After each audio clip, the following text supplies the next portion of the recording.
provide a holistic and integrated resolution process for financially distressed corporate groups. It seeks to address common challenges such as the pooling of assets and liabilities, coordinating among multiple stakeholders, and preservation of enterprises' value across related entities. Actually, there are so many difficulties when whole group is in the insolvency process. Now, question comes: how many insolvency professionals will be there, and how COC is COC will be separate for each entity, or COC will be only one COC who will means cover all the group entities. So there are so many questions comes under the group insolvency process, because as of now there is no specific rule and regulations under the IBC code. When they will add in the specific provision, then everything will be clear to everyone. Now, what we do, we follow the NCLT and NCLAT or Supreme Court decisions. We follow these decisions because they are able to give decisions due to the Rule 20, which gives the inherent authority or power to tackle these matters, which we will discuss in next slides. The Insolvency and Bankruptcy Code 2016 was enacted to consolidate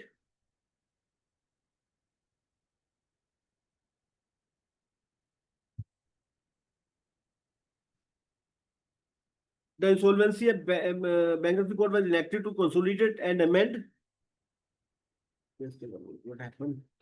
And amend the laws, the introduction and implementation of group insolvency mechanism within the IBC framework aim to promote procedural consolidation, cooperation among stakeholders, and efficient resolution strategies that affect the economic realities of integrated corporate groups, thereby strengthening the overall efficiency of India's insolvency regime. Okay. So now introduction, group insolvency under the IBC code. The IBC all slides are, pardon? All slides are in tiled modes. Yes, sir. All the slides, 28 slides are on the screen. It's not going one by one. Initially, you had the name disclosed. Okay. Please. I don't know what is happening.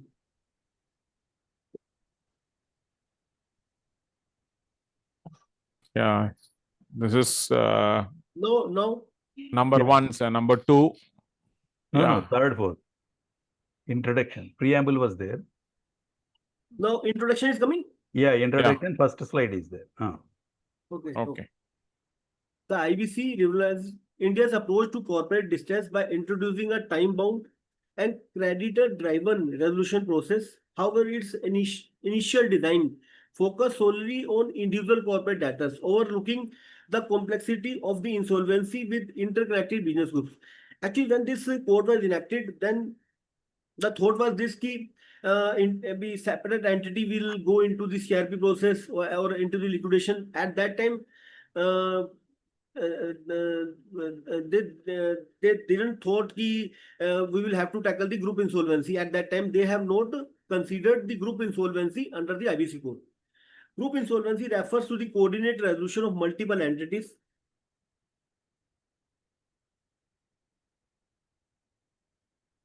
within a corporate group that are financially or operationally intervened.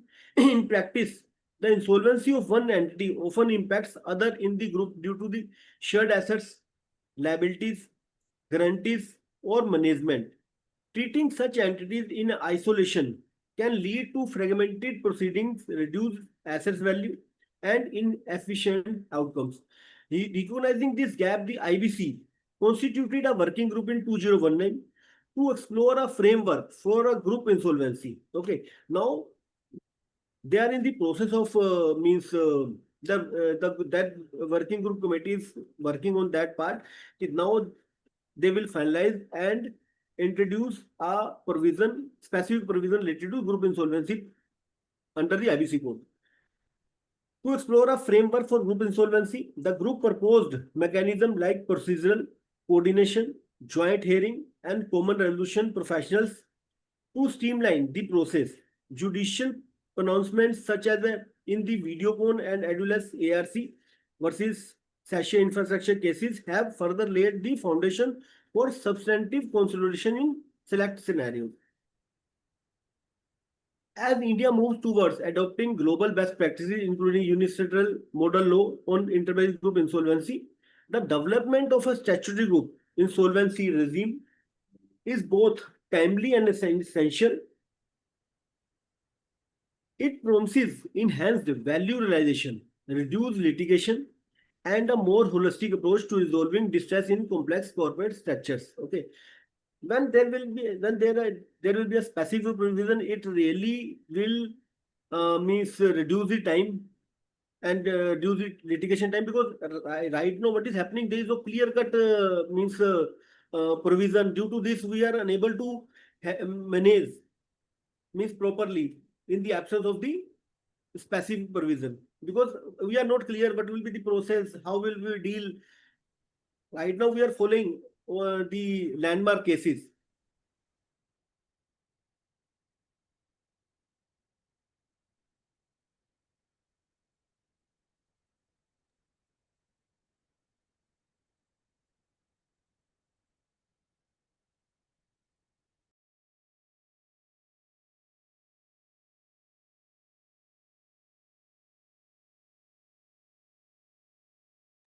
Sir, are you speaking? We are not able to hear you. Hello. Rajinder sir, please unmute yourself.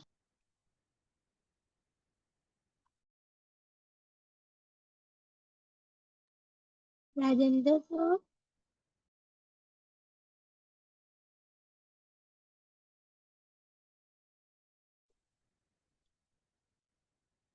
Which Rajinder you are telling, man?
Rajinder sir, are you here?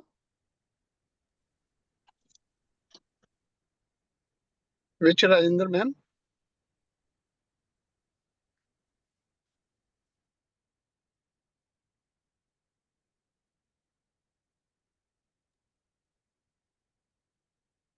Sir, you are on mute. Please unmute yourself. Okay.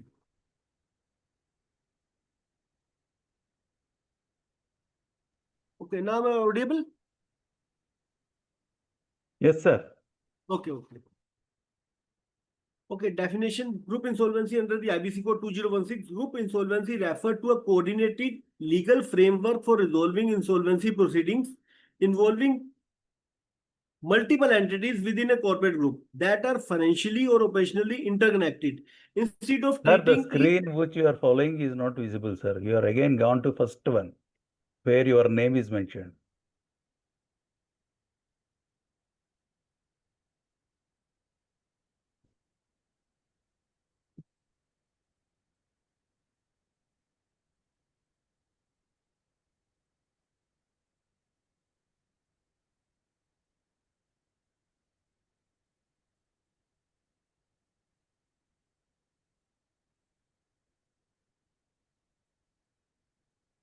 now another page is coming or first page coming? Please confirm. Yeah, it is in the definition page, sir.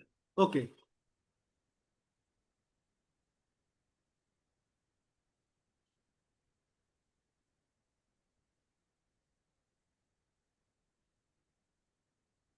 Okay.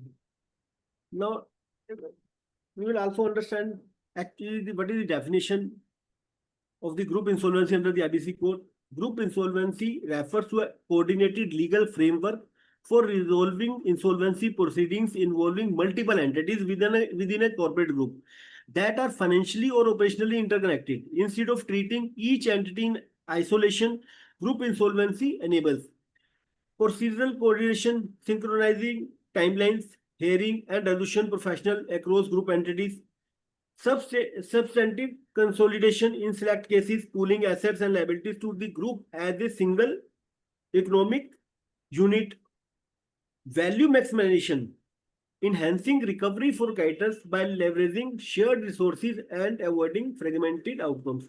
This concept is especially relevant when entities within a group share guarantees, asset liabilities or management, and their insolvency proceedings are interdependent. Okay, they are not dependent, they are interdependent, because one entity given guarantee on behalf of the group company, and some of the assets are pooling assets and liabilities. So in that case, not a single entity will go into the CRP process, entire group will go to the insolvency process.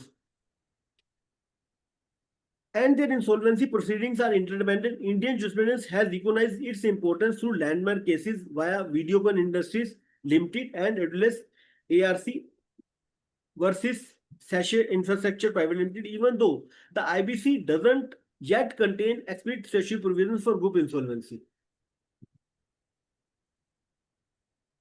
Okay. Now, what is the significance of group insolvency under the IBC code? The concept of group insolvency holds substantial importance in the context of the modern corporate structures, where business conglomerates often operate through multiple interconnected legal entities. The existing framework under the IBC code treats each entity as a distinct, which may be legally sound, but practically inefficient when addressing the insolvency of related companies. The significance of introducing and implementing a group insolvency framework can be summarized as follows. Preservation of enterprise value. When group companies are resolved in a coordinated manner, the synergy among them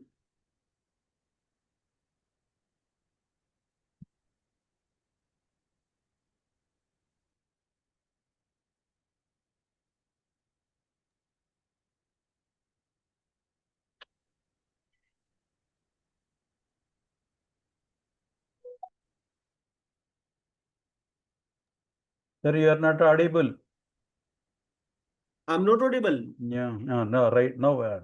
Okay, when group companies are resolved in a coordinated manner, the synergies among them can be preserved. Fragmented resolution often lead to value erosion, disruption of supply chains, and loss of goodwill. Challenges that coordinate proceeding can effectively address. For example, if a single entity is in the process of insolvency, so then insolvency professional COC can easily handle and manage as per the IBC code. But when group companies, there are 6 entities or 7 entities are all the group are undergoing in the process of insolvency. So then it will also take time, and it's very difficult how we will appoint resolution professional for separate entity, or only single resolution professional can handle and manage, and how we will manage and create COC, and who will take the decision. So these things we will cover in next slides. For efficient resolution process, a group insolvency framework allows for shared resolution professional, common adjudicating authorities, because if there are different entities are there, maybe some entities may be in Delhi, some entities in another location. So how which NCLT will take care? Means all the proceedings must be in one NCLT. So how we will manage and how will we do these things? These things are not clear as yet. Means due to the absence of the specific provision. A group insolvency framework allows for shared resolution professional, common adjudicating authorities, and streamlined communication among stakeholders. This reduces duplication of efforts, avoid procedural delays, and minimize the cost. Realistic and comprehensive resolution plans. Since related entities often rely on each other operationally and financially, a group insolvency approaches enables the formulation of integrated and economically viable resolution plans that address the group as a whole rather than in isolation. Now, there is another problem. When we are dealing in a separate legal entity for the resolution purpose, so then there will be a resolution plan for that entity. Now, we will be required a resolution plan for a group company rather than a separate legal entity. Since related entities often rely on each other operationally and financially, a group insolvency approaches enables the formulation of integrated and economically viable resolution plans that address the group as a whole rather than in isolation. Prevention of assets, stripping and form shopping without a group mechanism. Promoter or stakeholder may attempt to shift assets or liability across group companies to escape liabilities or manipulate the insolvency process. Group insolvency curbs such practices through collective oversight. Okay, so that is also very good point, because when we are handling only separate legal entity, so means if there is a promoter, they can transfer some assets and liability under the same group. So, but when a group company is going in this process, so then it is very difficult for the promoter to hide and do such type of practices. Alignment with international best practices. Several jurisdictions, including the European Union, Singapore, and the UK, recognize group insolvency and have enacted framework that allows procedural or substantive consolidation. Adopting similar practice in India will enhance cross-border cooperation and make India's insolvency regime more globally competitive. Judiciary and regulatory clarity. Codifying group insolvency principles will bring greater clarity to courts, resolution professionals, and stakeholders on how to handle cases involving corporate groups, thereby reducing litigation and uncertainty. Overall, group insolvency under IBC is a critical reform that reflects the commercial reality of how business functions today, ensuring that the insolvency resolution framework remains practical, effective, and fair in complex group structures. Okay, means as of now, in the absence of specific provision related to group insolvency professional under IBC code, there is no clear-cut clarity to courts, resolution professional, and stakeholders on how to handle these cases involving corporate groups, thereby reducing, if there will be a specific provision, so then it will reduce the time in the litigation, and also there will be certainty ki how will we go and what will be the process, what will be the procedure. Okay, so everything will be clear when the specific provision will be covered under the IBC code. Group insolvency under IBC is a critical reforms that reflect the commercial reality of how business functions today, ensuring that the insolvency resolution framework remains practical, okay, effective. When specific provision will be there, then everything will be clear. Then it will be easy for also a resolution applicant to submit the resolution plan with COC, and COC will be able to take effectively decision. Okay, and fair in complex group structures. So means once there will be a specific provision, so then clarity will be there, and every will be know how to deal this group insolvency under the IBC code. Now, practically, what are the issues and challenges as of now we are facing due to this specific provision is not there? Issues and challenges, group insolvency under the IBC code. Despite the growing need for a structured group insolvency framework, several issues and challenges hinder in its effective implementation under the current IBC regime. Absence of a statutory framework. The IBC doesn't currently provide specific provision for group insolvency. no mechanism exists for joint filings. Okay, right now, if group company is to go under the insolvency process, so there is no specific provision ki all the companies can submit joint filing. For example, if financial data is means submitting application under section 7, okay, and corporate data is submitting under section 10. Under section 10 also doesn't allow joint filings. Means if group is to go to the insolvency process. So no mechanism exists for joint filings. Okay. Procedural consolidation or coordinated resolution among related entities. Okay. No mechanism because there is no specific provision, absence of statutory framework. So that is the main issue and challenges as of now handling and managing the group insolvency. Okay, separate legal identity of group companies. Indian corporate laws treats each company as a separate legal person. Consolidating proceedings may conflict with the doctrine unless there is a clear legal justification or shareholder creditors' consent. Okay, that is the another challenges and issue when we are dealing with the group insolvency. Definitional ambiguity. The term group is not defined under IBC. Okay, difficulty in identifying and classifying companies as a part of the same group due to complex ownership structures. Okay, separate legal entity is defined, individual entity is defined, but group entity is not defined. Okay, unless until the group will not defined, so then it will be difficult for the group to submit the petition with the NCLT or NCLAT. Okay, it means which type of group will cover under the group insolvency.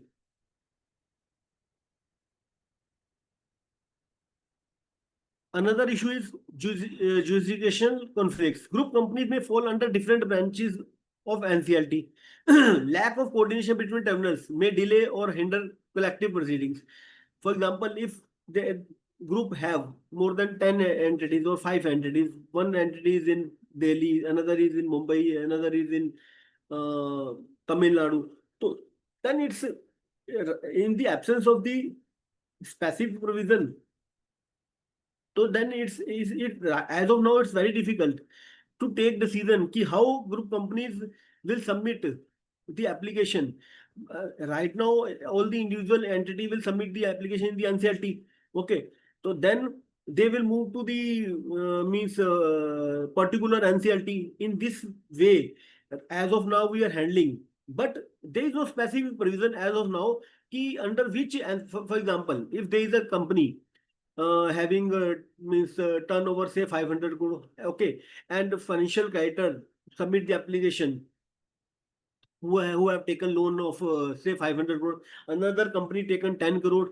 Okay, so where all the application will be means finally will be heard by the NCLT. So that is, there is no specific provision. So that is the issue and challenges as of now we are facing as an insolvency professional.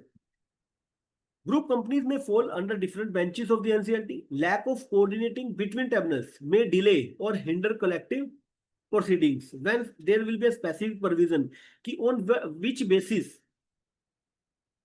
all the applications will be moved in a particular NCLT, so then there will be a clarity. As of now, we don't have clarity. Okay, so that is the main challenges we are facing.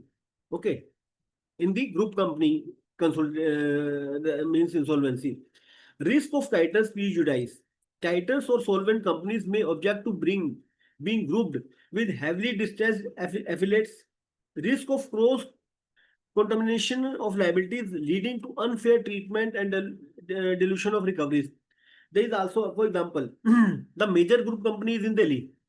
Okay, and creditors submit their claims with resolution professional. Other companies are also means in the process of insolvency, but they have submitted their application means earlier. So practically, what is happening when if there is any application, for example, if one particular entity submit their petition or application by Kiter or by corporate data in Ahmedabad. If further application is being submitted by any corporate data or means financial writer in Delhi, so then what will happen? A second application will move to the Ahmedabad. Okay, so then that is the problem. There may be a problem because when second application will move to the Ahmedabad, so there may be chance कि major claim and major loan was taken in by the financial given by the financial writer in the second application. Okay, but earlier case submitted in other location, so then this petition will be merged with the earlier application. So that is also the main issue or challenges.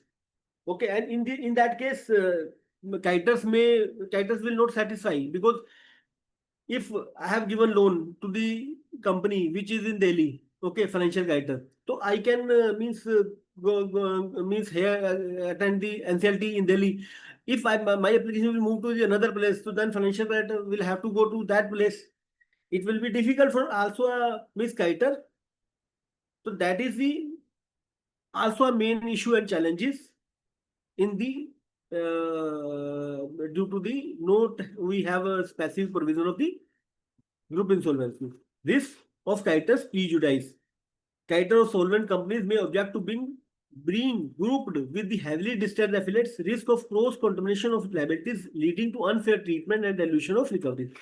Okay, now another is lack of unified resolution strategy. Okay, difficulty in preparing a comprehensive resolution plan that accommodates different financial positions, diverse creditors, varying business models across group companies.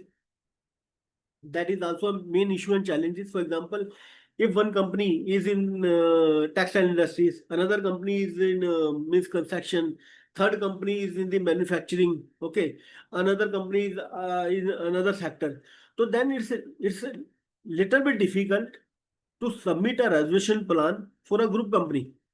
Okay, for individual company, means resolution plan if submitted by resolution applicant, so it's means not so much difficult. But when we are dealing with the group insolvency, so then how will we arrange means find a person resolution applicant who can submit the resolution plan for all the group companies?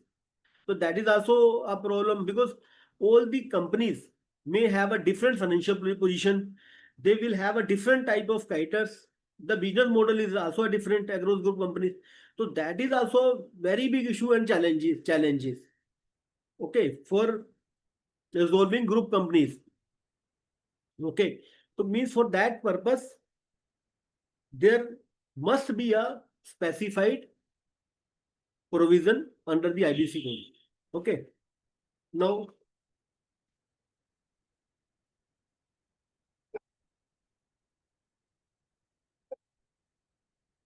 absence of cross-border mechanism. Many Indian corporate groups have a international subsidiaries or parent companies. Okay, in that case, what will happen if company is going in the insolvency process? If that company is also a subsidiary company or company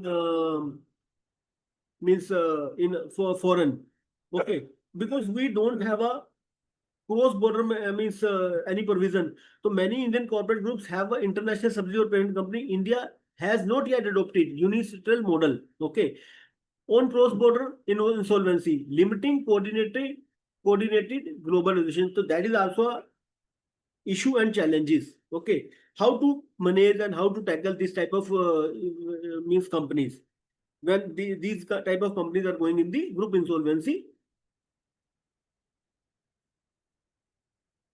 Now another issue and challenge is operational and administrative complexity. Different entity means managing multiple COC titles and stakeholders.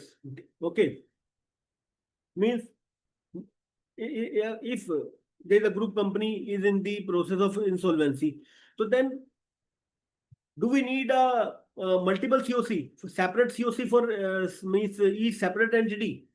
So then how will we manage? Means there will be a single COC or separate COC for these entities. how we will manage this claim will be submitted by the creditors in a particular entity or a group COC, and how will what will be the role of the stakeholders? Difficulty in appointing a common resolution professional and achieving consensus across group entities. Okay, because if in each entity will have a different financial criteria, okay, how will we constitute a COC? Because each separate entity have a more 18 major financial criteria is there. So how will you constitute a common COC? How we will appoint a common resolution professional? That is also very challenging. Okay. Potential for abuse and manipulation. Promoters may exploit group insolvency provisions to delay proceedings or avoid accountability by shifting liabilities, risk of firm shopping or artificial grouping. Means, for example, as you know, we don't have a specific provision. Due to this, what may happen or what is happening in case of group insolvency, promoter may take it will take time because we don't have a specific provision. So in that case, promoter is taking benefit.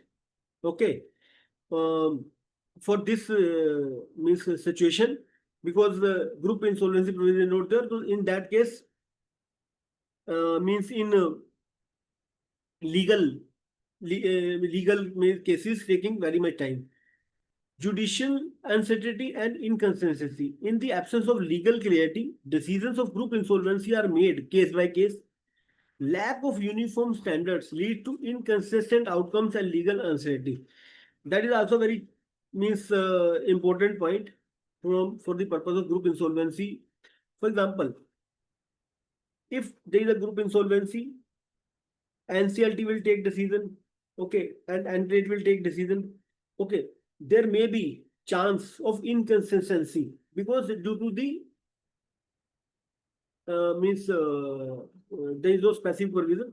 In the absence of specific provision and in the absence of legal clarity, decision of group insolvency are made by NCLT, NCLAT or Supreme Court on the merit basis. Okay. So in this situation, what is happening? He means decision are on the based on the case by case. Okay, because we don't have a specific provision. That is the also challenge for NCLT and CLAT, because in the absence of legal clarity, they will have to take a decision on the case to case basis or merit basis. Okay.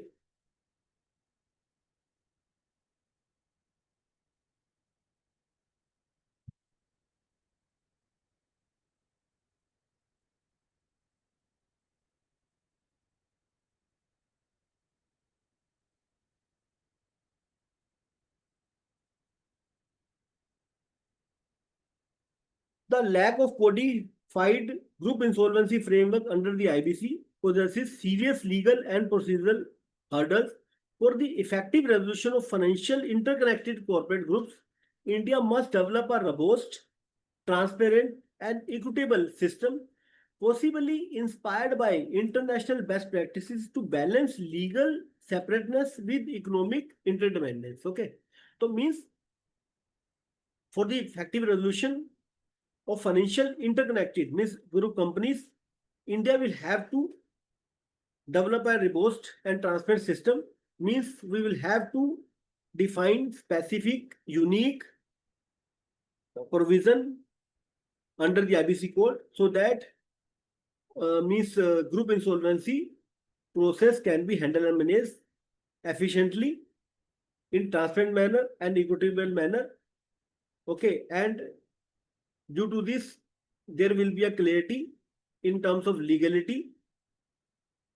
Okay, and in terms of the process. Now,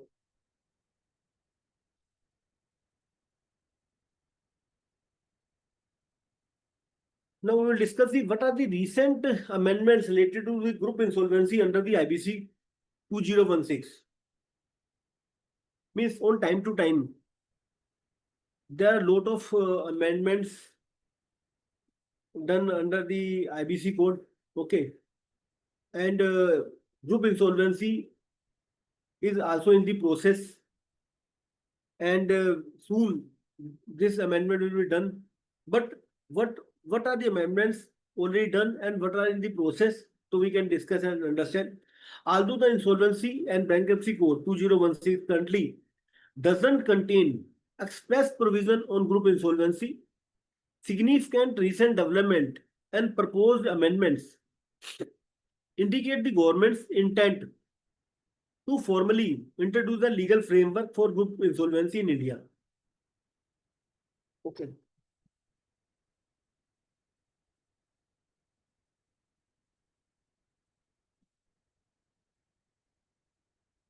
Proposed inclusion of group insolvency in IBC Amendment Bill 2025. The MCA and the IBBI have proposed the comprehensive reforms through an IBC Amendment Bill expected to be tabled in the monsoon session. Okay, maybe that amendment will be tabled in this monsoon session. We are expecting. Okay, the bill proposes formal provision for group insolvency, including joint or coordinated resolution process for related companies, mechanism for procedural coordination among NCLTs. Okay, means what will be the mechanism of procedural coordination when multiple means separate legal entities within the same group petitions filed in different NCLTs. So what will be the mechanism and what will be the procedure? Okay, how it will be means consolidated in the NCLT, and there may be or there will be provision for submitting joint application within NCLT. But what will be the procedure and what will be the procedure and what will be the mechanism that will be defined under this specific provision or code? Okay, which is not clear as of now. Okay, and in case of joint or coordinated resolution process for related companies, it will be cleared in this provision. How will the insolvency professional will be appointed and how the COC will be constituted. Okay, so everything will be clear in this amendment bill under this group insolvency provision. Scope for appointment of a common resolution professional. Okay, because if there are 7 entities, different entities, if there will be as of now, if there are 7 in different resolution professionals, so then there is a very problematic situation, because it will also increase the cost. Okay, and it will also take time to resolve these issues, because when entities are interconnected, when A company given loan to B company given to loan, A company given to asset to C company, C has given liability means asset to A company. So if these entities are interconnected, okay, so that is very difficult to handle and manage. Okay, so if there will be a one resolution professional will be there, if single COC will be there, so then it will be easy to handle and manage. But problem again will come, how they will get the resolution plan. Maybe they can get resolution plan means separately legal entity wise, but it will be clear when there will be a specific provision. Now, scope for appointment of a common resolution professional, possibility of common COC in select cases. Okay, if it will be possible for common COC, it will be helpful. Okay, because decision can be taken means easily as compared to the so many COCs for separate legal entities, when all the separate legal entities under the same group are in the process of resolution. Okay. The reforms are intended to resolve the inefficiency faced in large corporate group insolvencies such as Videogon and IL, and FS, where fragmented resolution led to delays and value erosion. Okay. For example, if so many means in the same group, if separate legal entities, all the companies are in the process of resolution, so means due to goodwill and also there will be a value erosion. Okay, when we will handle them separately. In this situation, if that process will be covered under the group, so then there will be chance of getting means maximization of the value of the asset. IBBI Working Group Report on Group Insolvency 2019, Foundation for Reform. While not a statutory amendment itself, the report of the working group of Group Insolvency September 2019 laid the groundwork for future amendments by proposing definition of for group. Okay, when this specific provision will be included in the IBC code 2016, so there are some proposal or there are some amendments proposed ki what should be the covered in the this specific provision. Proposing definitions for group means first we need to define group. Okay, ki how will we means interlink or assume ki all these entities are covered under the group. So we need to first define the group, then group company, then group insolvency. These things need to define first. Okay, for the purpose of specific provision. Then recommending a phased approach to implementation. Okay, what will be the approaches? Means in first phase, second phase, what will be the phases? Okay, to resolve this insolvency, because our aim as a resolution professional or as a IBC under the IBC code, our role is not to close the business or not. Our role is also not shut down the business. Okay, our role is first to revive the business. Okay, if group company is going in the process of means insolvency, there may be out of two company, means out of five, two companies can be revived. Okay, so then what will happen? If in case of the three company are chances of revival and two companies can't be revived, so then the group insolvency means will go in the process, insolvency process or not. Maybe two insolvency means two group companies we will revive and only will go in the CRP process and remaining will go into the liquidation process.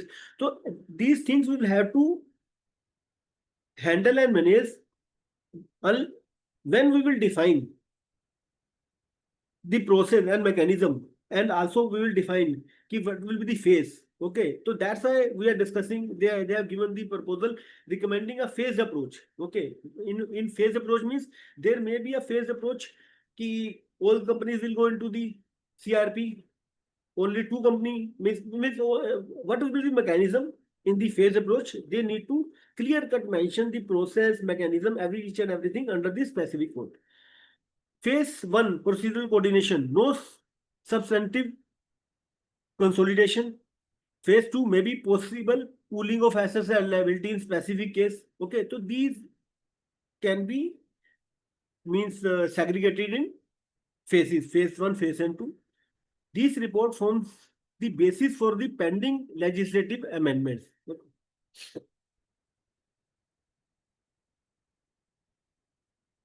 Now, third one, judicial support and ad hoc consolidation.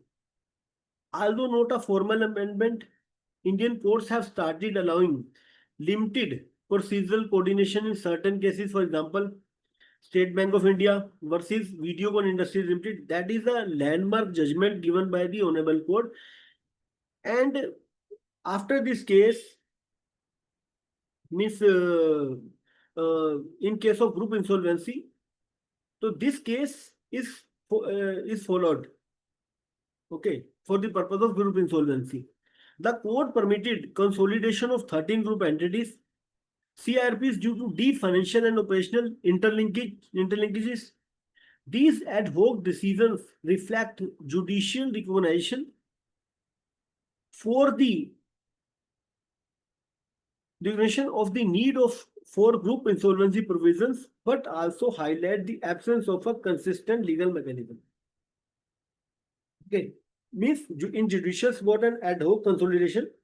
So that was the first landmark judgment given by the Honorable Court NCLT Mumbai in 2020. That landmark case we will discuss in detail in next slides, because I have also included landmark judgments on that topic on group insolvency, landmark judgment by Supreme Courts, NCLT and NCLT. So it will be easy for us to understand how to manage or how to handle a group insolvency. Okay, because in the absence of the specific provision. So that is also a very crucial and important point here. In the absence of consistent legal mechanism, means although not a formal amendment, Indian courts have started allowing limited procedural coordination in certain cases. For example, the landmark judgment, statement of India video one, the court permitted consolidation. The court permitted to consolidate all the 13 group entities CRP due to deep financial and operational interlinkage, because all the companies are interlinked in financial terms. Okay, there were the interconnections. So that's why court means given the direction to consolidate all the 13 group companies. All the 13 group companies will go into the CRP process. Okay. If revival is possible, then it's okay. Otherwise, these entities will go into the liquidation. So that this was the first landmark case in the purview of the group insolvency under the IBC code. This ad hoc decisions reflect judicial recognition of the need.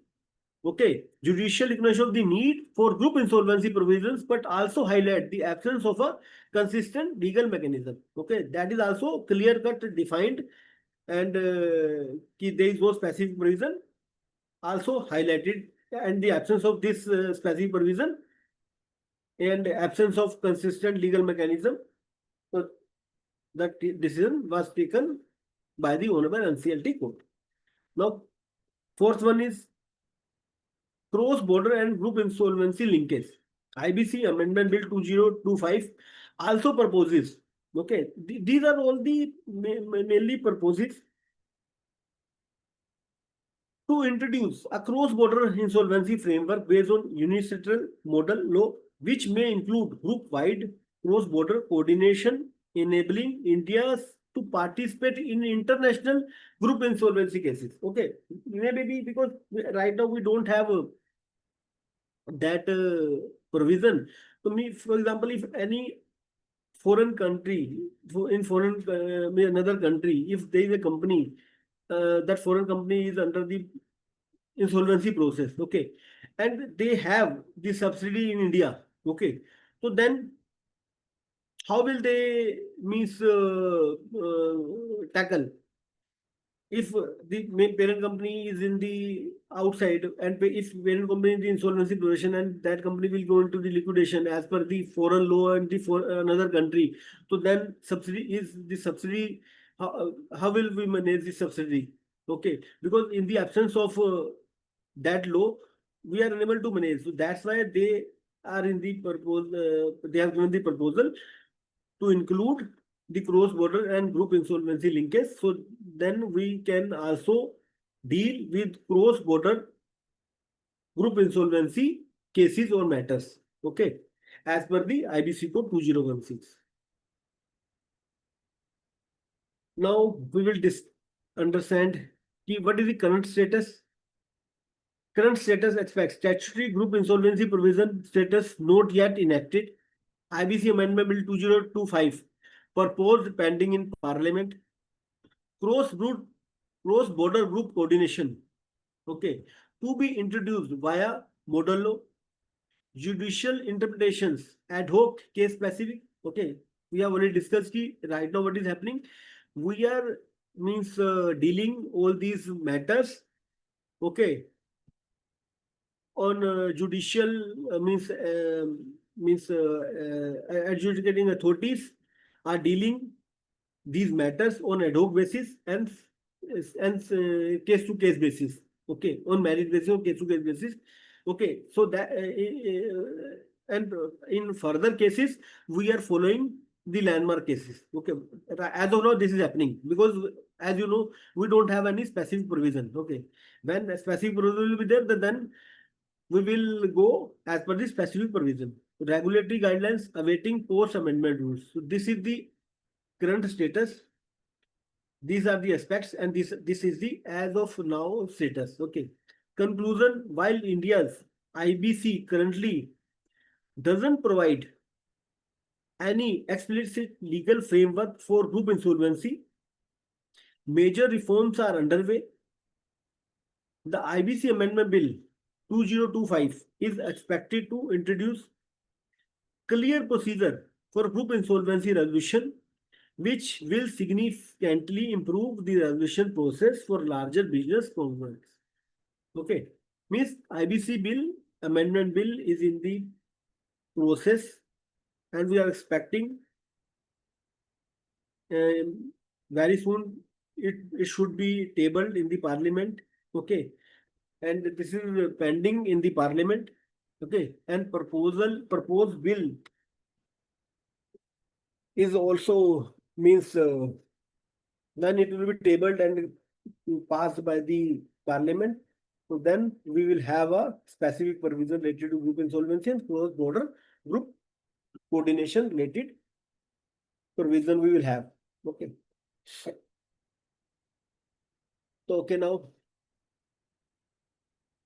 earlier we have discussed what is the definition, what is the significance, okay, and what are the issue and challenges. Okay, in summary, we will also understand and cover all the points. It will be easy and to understand.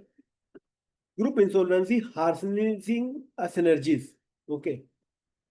The Insolvency and Bankruptcy Code introduced a time-bound mechanism for resolving insolvency and bankruptcy case in India. Okay, it consolidated. We will cover all the summary in here. Okay, and other important points are also in this slides. It consolidated the fundamental laws related to reorganization, insolvency resolution, and liquidation of corporate persons and individuals. The codes envisage a collective effort not only to revive distressed entities but also to maximize the value of their asset for the benefit of all stakeholders. While the code provides a detailed framework for resolution or liquidation for a corporate debtors on a standalone basis, it currently doesn't expressly deal with the insolvency proceeding of multiple corporate debtors belonging to a group. Okay, this, as we discussed above, if as a corporate debtor, if I am submitting application, okay, for from a specific entity for XYZ.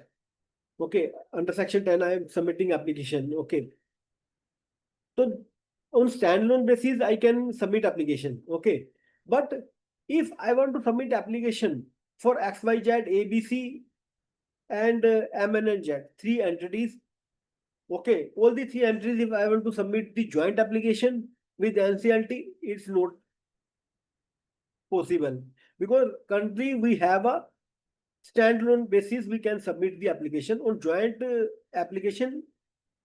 We can't submit as of now in the absence of the specific provision. We have already discussed this thing. Each company is a separate legal entity with defined rights, duties, power, and obligations. Okay, it has an identity distinct from its members and stakeholders. Consequently, stakeholders assess and deal with the risk and returns of a company on a standalone basis. Okay. On the other hand, groups refer to a set of entities connected through economic dependency shared control, or business operations aligned towards common objective.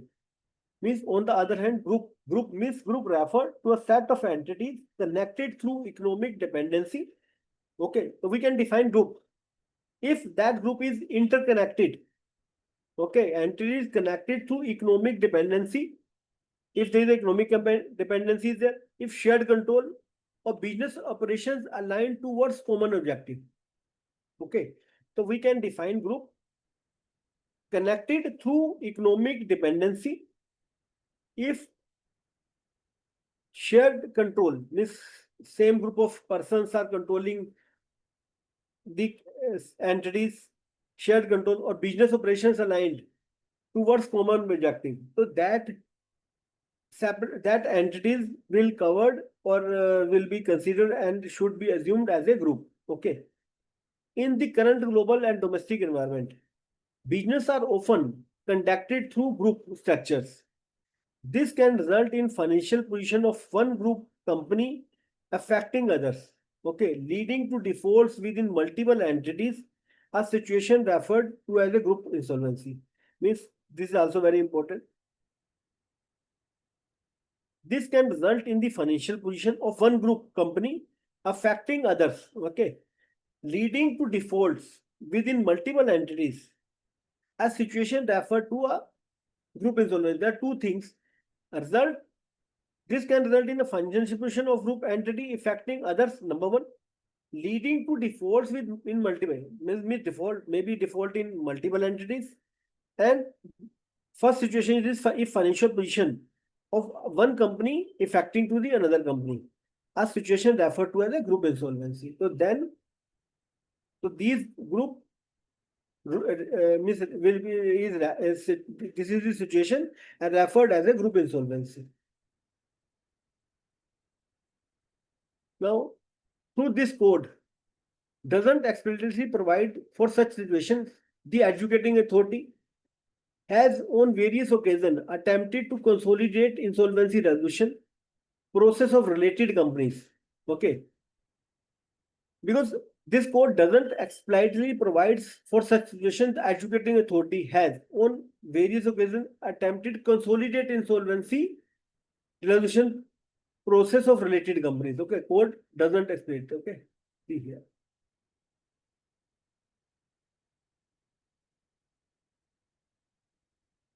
To facilitate revival and better value realization, prominent examples include Videocon, ERA Infrastructure, Lanco, Azucom, MTech, JP, and Adel landmarks. So these are the landmark cases. Okay, for group companies resolution where special issues arose due to interconnections between group companies. These cases highlighted the urgent need for a formal framework addressing group insolvencies. Okay, see here. That is also a very important point. When these cases come, okay, so then these cases where special issues comes because these were the different issues, these were the special issues arose, okay, due to interconnection because they have the dependency, they have the interconnection between the group companies. So these cases highlighted the urgent need for a formal framework addressing group insolvency. Okay, means now we have come to know in India also there will be a group companies will go in the CRP process due to interconnection or default. So then we need a specific provision. Okay. Now working group and committee recommendations. Okay, when we realize that these are the special issue coming or arose, so we need a specific provision of group insolvency. So then working group and committee recommendations. Okay, realizing the need of for such a framework, the Insolvency and Bankruptcy Board of India constituted, okay, IBC constituted working group on group insolvency under the chairmanship of Shri UK Sinha. Okay, When we realized, so then we started work. Okay. With IBC code, IBC constitute a working group. Okay, under the chairmanship of UK Sinha, the group was tasked with recommending a regulatory framework for facilitating insolvency resolution and liquidation of corporate debtors in a group context. Okay.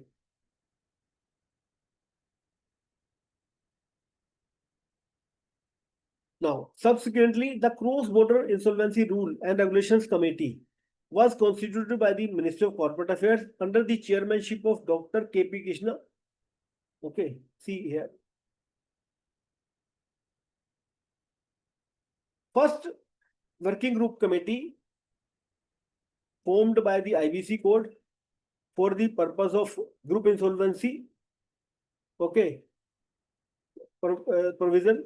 Now, subsequently, cross border. There are two things we need to deal. First is group insolvency. Number two is cross border insolvency, because we also don't have cross border insolvency rule and regulations. Okay, so that's why the committee constituted by the MCA under the chairmanship of Dr. K.P. Krishna to analyze the unilateral model law on enterprise group insolvency. Okay, enterprise group insolvency. Its mandate was to build upon working group's work and make further recommendations regarding group insolvency under the IBC code. Okay. Now, what are the key recommendations? Voluntary flexible framework. Okay. A group insolvency framework should be introduced under this code in a manner that is a voluntary, enabling, and flexible. This domestic framework may be introduced in the first phase with a cross-border group insolvency framework considered. Subsequently, non-adoption of MALGI means model law on enterprise group insolvency at present. The MALGI may not be adopted immediately. Okay, instead, it may be considered after enacting laws for cross-border insolvency of single entities and gaining experience from their implementation. Okay, so these were the key recommendations: voluntary flexible framework, non-adoption of MILGI at present. Okay, broad definition of group. A broad and inclusive definition of group should be adopted based on control and significant ownership to cover all corporate debtors, including LLP, but excluding financial service providers. Okay, so then that is the broad definition of group. Okay, was given key when we will cover the group companies. So then broad definition is required to define to group. Application only to insolvent members. The framework should apply only to corporate debtors undergoing CRP or liquidation and no to solvent group members. Okay. Application only to insolvent members.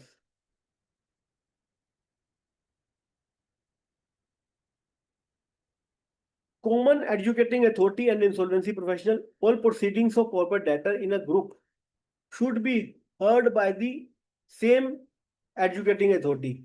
As we discussed, when we will have a specific provision, we will have the proper mechanism. Then we will easily identify or as per the specific provision, we will be able to know key in which will be the adjudicate authority common for the group insolvency cases. All proceedings of corporate CDs in a group should be heard by the same AA adjudicate authority and a common insolvency professional. IP may be appointed as a resolution professional or liquidator. Okay, means if a group company is submitting application, so then there will be in single particular bench, all the application will be submitted or filed, and there will be a common insolvency professional instead of hiring separate insolvency professional for separate legal entities. There will be a common insolvency professional may be appointed as a relevant professional or liquidator. Okay.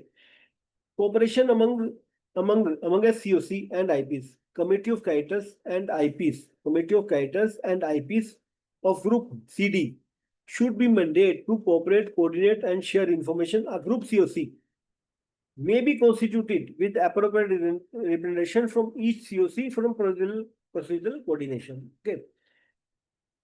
That is the another way they suggested. If there are separate legal entities, every separate legal entity will have a separate COC, and on the basis of separate COC, so they can constitute a group company's COC. Okay, so that is also another means way to handle and manage the group insolvency, because at the end of the day, ultimately decisions are taken by the COC. Okay, means this point is very, very important. See, we can manage and handle if we have a common insolvency professional, so then there is no problem. Okay, we don't need a separate, so many resolution professional for separate legal entity.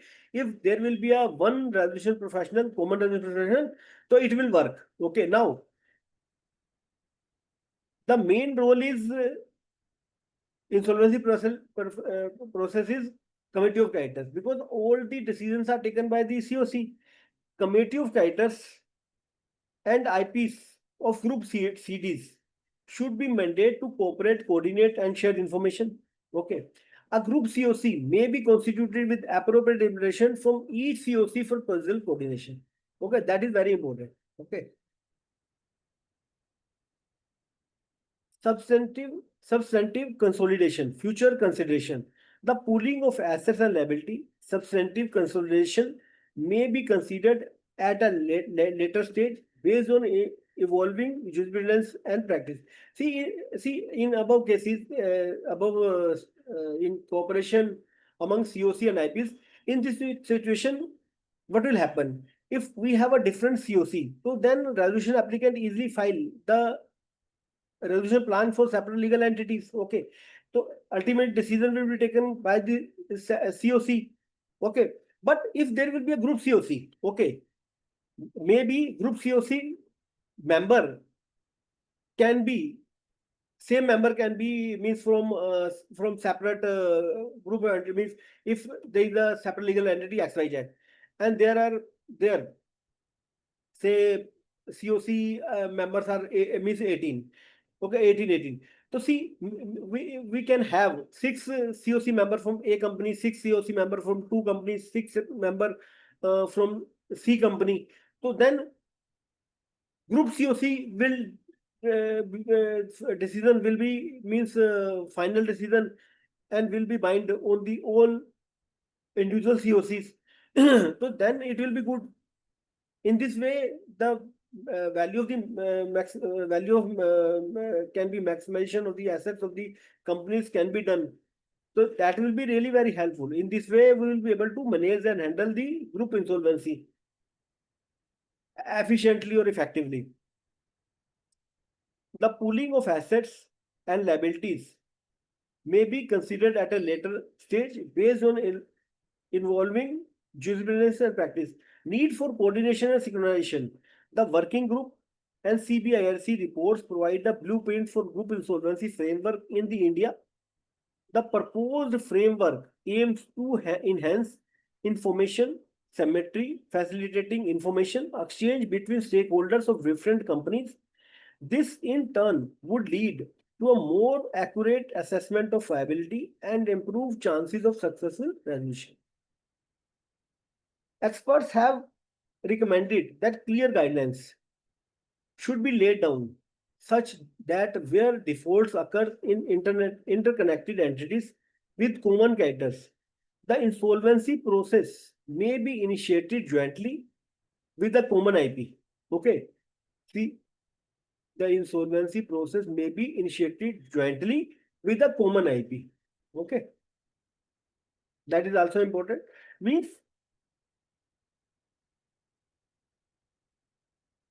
with specific provision is the specific provision will allow, if it will be possible, to submit joint application with a common IP, okay, with group COC. It will be easy to handle and manage group insolvency, ensuring synchronized timelines and coordination. Even when COCs are separate, they may be allowed to form a single COC if creditors so desire, especially where entities are inextricably linked. Treating interconnected entities as a single economic unit could enhance overall asset value and lead to a better recovery outcomes due to improved synergies and procedural efficiencies. Okay, see, that is also very important. Now coming regulatory support and future outlook. Recognizing the systematic impact of group defaults, the RBI of India, in its report on trend and progress of banking in India 2012-22, emphasized a group resolution framework in which the resolution of borrowers belonging to the same corporate group is undertaken together would help in improving the efficiency of the IBC. Okay. A group resolution framework in which the resolution of borrowers belonging to the same corporate group is undertaken together, okay, is undertaken together would help in improving the efficiency of the IBC. Okay.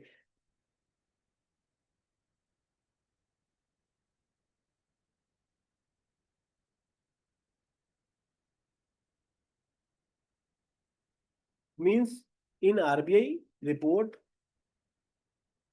also emphasizes that if in case of group insolvency, corporate group is undertaken together, it will improve the efficiency of the IBC.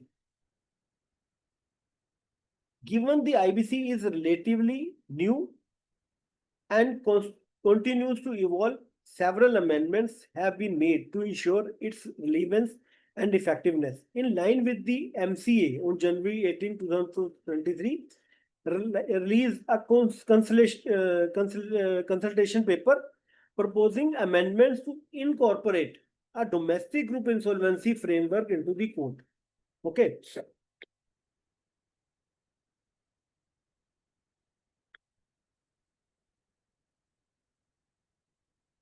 Now, the paper underlined the benefits of consolidated proceedings in cases involving interdependent entities, such as improved coordination. Okay, what will happen? The paper underlined the benefits. What will the benefits of consolidated proceedings? What will the benefit if consolidated proceedings will be there in case involving interdependent entities, such as improved coordination? See, coordination will improve. Okay, see, cost efficiency will be there. Okay, because if separate legal entity in the process of CRP, it will be more will take means much money as compared to group company. Means there will be a cost efficiency if group company will go together. So greater likelihood of revival, better value realization will be there, enhanced capital outcomes. So these will be the benefit when group company will go in the process of insolvency instead of separate legal entities in the process of insolvency. Okay. So here we are discussing and comparing group company in the process of insolvency as compared to a separate legal entity in the process of the CIRP. Okay, we are comparing this thing. On that basis, this statement is given: improved coordination, cost efficiency will be there, greater likelihood of revival, better value realization, and enhanced capital outcomes. Okay. Conclusion: the proposed group insolvency framework makes a significant step toward strengthening India's insolvency resolution ecosystem by enabling synchronized resolution of interconnected entities. The framework is poised to improve recovery, okay, preserve value, and align with the code with the complexity of the modern corporate group structures. The proposed group insolvency framework marks a significant step towards strengthening, okay, strengthening India's resolution ecosystem by enabling synchronized resolution of interconnected entities. The framework is poised to improve recovery with the value and align with the code with the complexity of modern corporate group structures. Okay. Now we will discuss the landmark judgment cases. So we can take 10 minutes break if you want. Yes, sir. We will take 10 minutes. Okay, we will take 10 minutes break. Then we will discuss all the landmark judgment cases given by the Honorable Supreme Court, NCLT, NCLAT. So it will be we will better understand about the group insolvency. Okay. Okay.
Sir, your voice is not audible.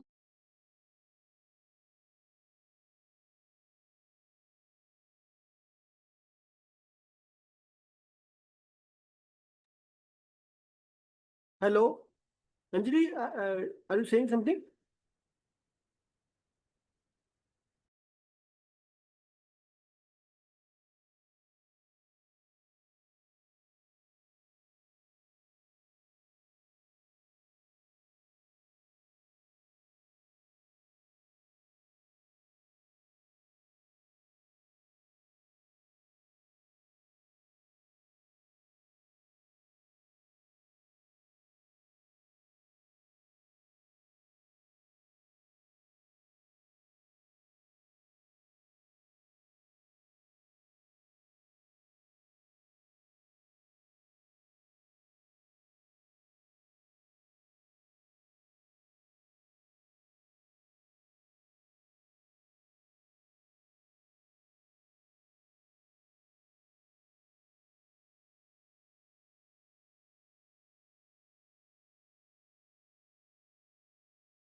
Okay, now let's start.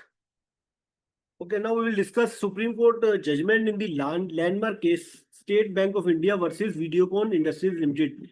This is the very first case on the group insolvency, and that case is very important for us because we follow this case in case of group insolvency.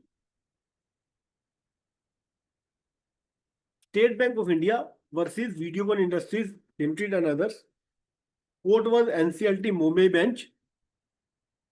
Date of final order on consolidation 12th August 2020. Bench Honorable Shri M.K. Sharawat, Member Judicial, and Honorable Shri Chandrabhan Singh, Member Technical. Okay.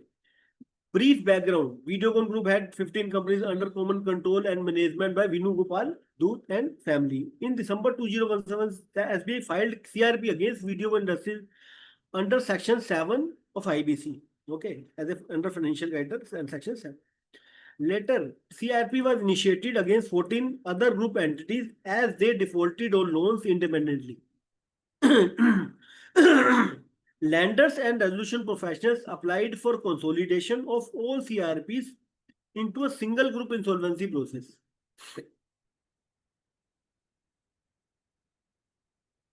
What were the key issues? Key issue raised before NCLT. Can CIRP of group companies be consolidated under IBC? There is no explicit provision in IBC 2016 that provides for group insolvency or consolidation. Argument by RP and lenders. All companies are interlinked. Separate CRP will be wasteful and harmful to value maximization. Okay, so that was the first key issue was, can CIRP of group companies be consolidated under IBC or not? The first key, issue was this. Okay, because if all companies separately will go into the CIRP process, it will take time.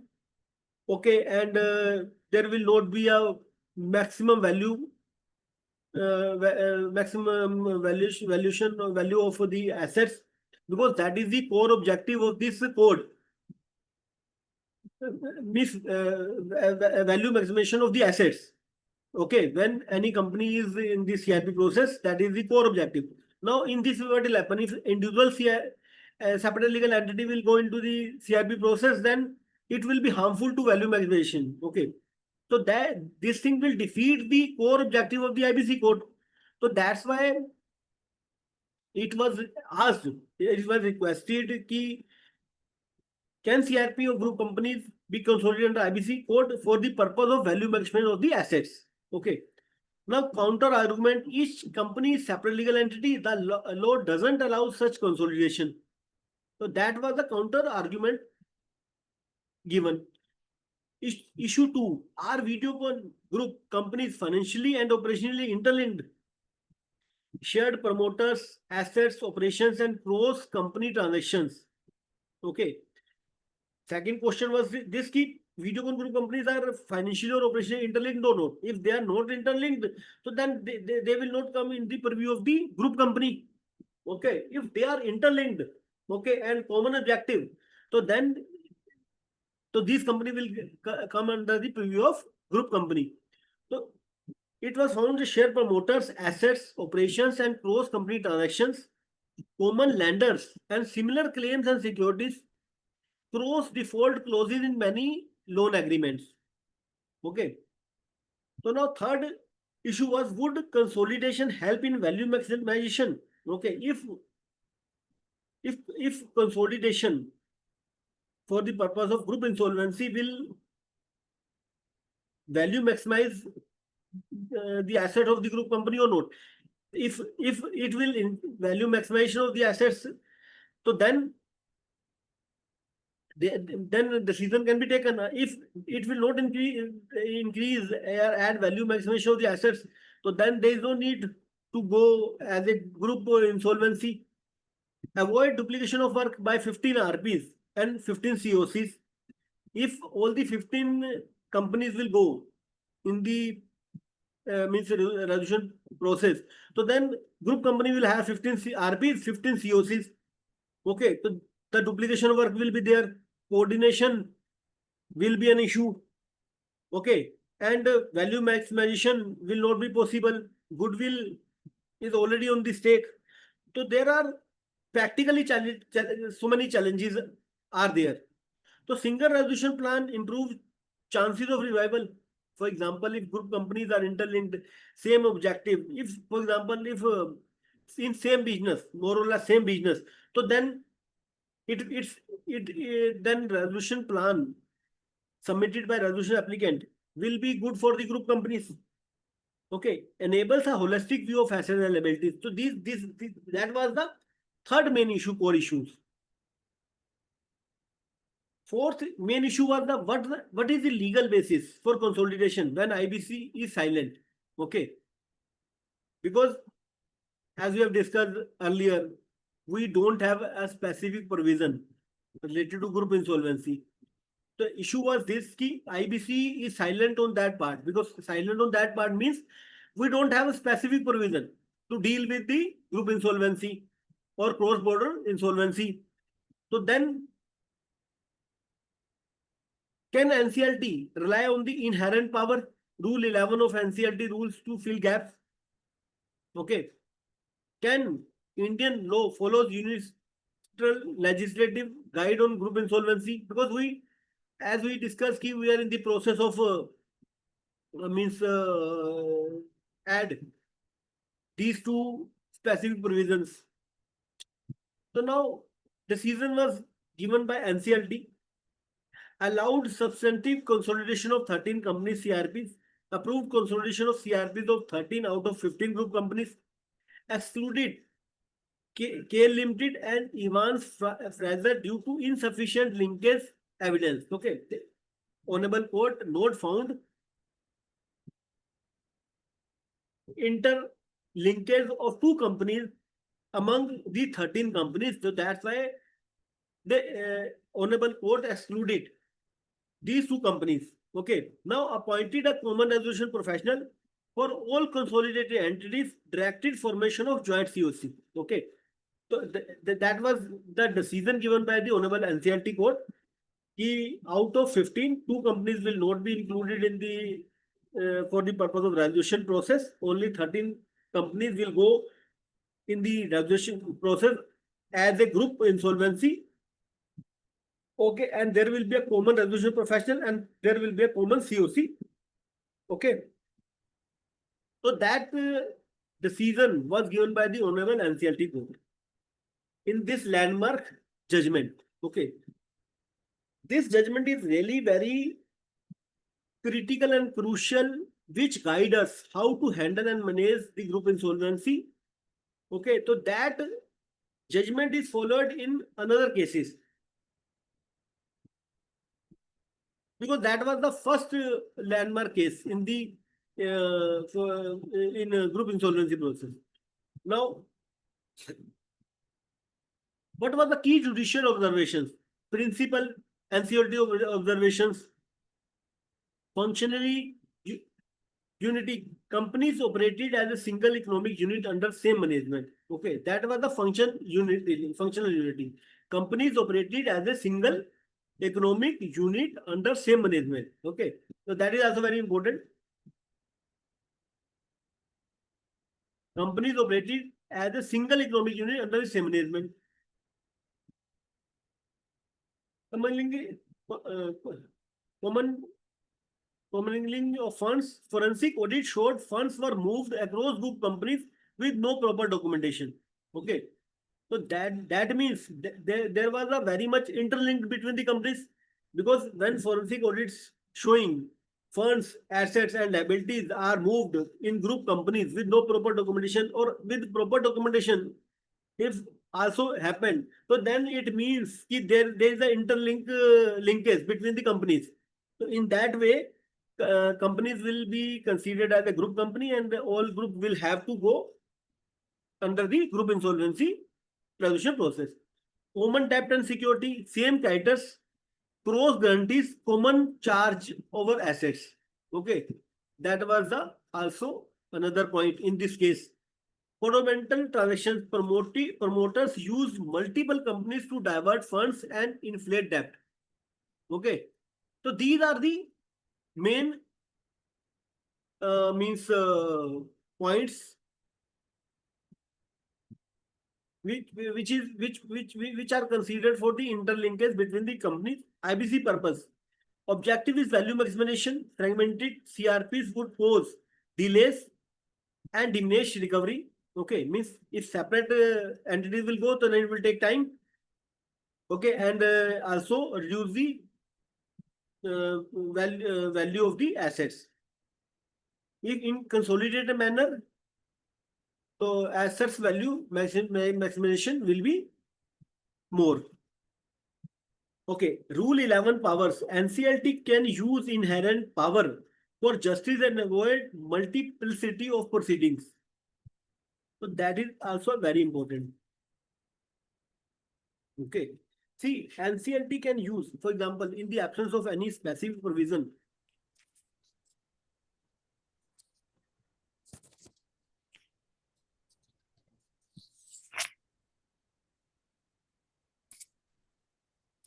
in case if there is no specific provision, okay. So rule So 11, this rule 11 you're talking about, it is there in the IBC, sir. please speak loudly. Rule 11, Yes, is it in the IBC code? NCLT rules. NCLT rules. Okay. NCLT. So NCLT can use inherent power for justice and avoid multiplicity of proceedings. So under this rule, means if we don't have specific provision, so then there is an inherent power. Okay, so that power can be used by the honorable court. So that is very useful for the purpose of group insolvency cases, unless until we have a specific provision. International practices refer to universal guide which permits procedural and substantive group consolidation. Okay, so these were the key judicial observations by the honorable court. Now, what were the criteria used for consolidation? NCLT laid down these essential criteria to justify consolidation: common control and ownership, interdependence in operations, financial there was a financial transactions between among all the companies, common debt and lenders, cross collateralization of assets was there, difficulty in segregating asset and liabilities. Okay, when there is a difficulty in segregating, then what will we do? We will have to take all the companies together for the purpose of resolution. Only resolution plan likely to produce better results than individual ones. So these were the main criteria, and that is also very important because one resolution plan likely to produce better results. Okay. Because our main core objective of the IBC code is maximization of the value of the assets. Okay. If we are getting better result and we are getting better value maximization of the assets, then we are with only one resolution plan. So then we will go definitely with the one resolution plan instead of so many separate different plans. So then right now what is happening? Court is handling or dealing these cases on case-to-case basis. Okay, and it may be key in case if there are only 3 companies in a group. Okay, and if the different resolution plan give the maximization value of the assets, so then in that situation maybe court give the direction means to all the companies to go separately for resolution process. Okay, so it depends on the court. The court is taking decision on case-to-case basis where the maximization of value of assets is there. So then on that basis they have taken decision. Now, effects of the decision, area and impact. Resolution process, one common RP and one consolidated COC for all group companies. Okay. So that was the effect of the decision because they have directed to appoint one common resolution professional, and there will be a one consolidated COC for all the group companies because they are interconnected, they are in the same business, and when there will be a one resolution plan. So in that case, only one resolution plan is professional is okay instead of appointing 13 different resolution professional and 13 different COCs, because in this case what was happening, there was a 15 group companies was there, only 13 out of 15 was in the resolution process, because two companies were not found interlinked between these companies. The resolution plan, single resolution plan to deal with all the consolidated entities, stakeholders efficiency, reduce duplication for lenders and creditors, unified decisions making. Okay, for example, when lenders and creditors are almost same, so then they will submit their claim in 13 different companies, so it will take their time also, take very much time, company will also take very much time, and there will not be a it will also take time, and it will also take cost. Okay, so then if they, if all the group company is in the resolution process, then lender and creditor will submit their means one claim as a consolidated claim. They will submit. They can submit. Okay, so unified decisions making. If only one COC is there, so then unified decision can be taken. Okay. Otherwise, what will happen is separate legal entities, 13 COC will take different decision. Maybe they accept the resolution plan, and they will, their 13 different applications will submit it in the NCLT. So that will also take very much time. Okay. So, and also maybe will not be there the value maximization in one single resolution plan giving you the value maximization. So then we need to go to with one single resolution plan. Sir, this Videocon is resolved or for liquidation? Yeah, what is the status of the case, sir, at present? Can you speak loudly? No, what is the status of the case? Status of the case, I couldn't understand. The status of this Videocon Industries, is this still in the process, ARP process, or is ordered for liquidation, or what is the status? Is it dissolved? No. They appointed single resolution professional and single COC. So on that basis, the resolution process was over. Actually, when we will complete this, in next slide, we will discuss. Okay. International relevance aligns Indian law with unilateral and US bankruptcy code on group insolvency. Okay, that was the effect of the decision. Principle pronounced by the NCLT, substantive consideration treats multiple group companies as a one entity during CRP asset and liabilities pooled. Judicial decision, NCLT can step in 1B when the statute is silent if it serves the court's objective. Okay. See, if there is no specific provision, code is silent, but as per court's objective, what is the court's objective? Court objective is maximization of the valuation of the assets. In this way, NCLT can step and NCLT can take decision, because Rule 11 also gives the power and authority to handle and manage in case of special issue or concern coming. Economic reality, legal form, when separateness is merely technical, NCLT may disregard it for justice. Stakeholder-centric resolution. Priority is resolution that protects creditors, workers, and enterprises' value. Now, what was the outcome? See, consolidated claims worth 64,839 crores were filed in June 29. The Twin Star Technology Vedanta Group submitted a resolution plan. The plan offered only 2,962 crore, triggering disputes as the recovery was 5%. Lenders eventually rejected the plan, highlighting the challenges even post consolidation. What was the key takeaways? First, judicial recognition of group insolvency under IBC. Substantive consolidation allowed without express law, paving the way for future cases. Use global best practices to justify decisions. Value maximization and efficiency prioritized over strict corporate separateness. Created a precedent influencing IBCC working group on group insolvency 2000. Because after this case, it was right, there should be a specific provision for the group insolvency and for cross-border insolvency. So that means after this, the group committee was formed for that purpose. Conclusion: the Videocon Group insolvency marks a turning point in Indian solvency jurisprudence, where NCLT bridged a statutory gap by applying principle of fairness, efficiency, and global best practices. These cases triggered policy discussions that have now led to the proposed IBC amendment bill for group insolvency. Okay, now there was another Supreme Court case in the landmark judgment was Glass Trust Company LLC by Baiju, Ravindran and others.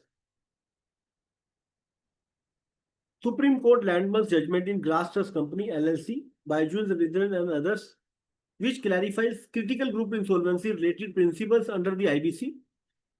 Glass Trust Company LLC versus Baiju Ravindran and others, decided by the Supreme Court of India on 23rd October 2024. What was the background?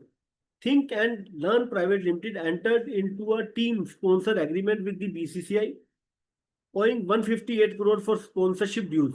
BCCI filed an operational character petition under Section 9, leading to CRP being admitted against Baiju's parent in July 2024. Glass Trust, representing US lenders of Baiju's Alpha, had separately challenged alleging misuse of loan funds and improper settlement with the BCCI. Before the COC was constituted, the founder of and BCCI reached a private settlement which NCLT approved under its inherent power, Rule 11, setting aside the insolvency order. Glass Trust appealed. So what was the issue in this case?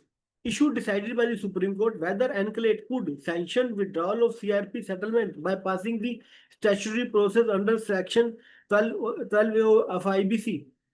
Whether a creditor not party to the settlement retains the right to challenge such settlement.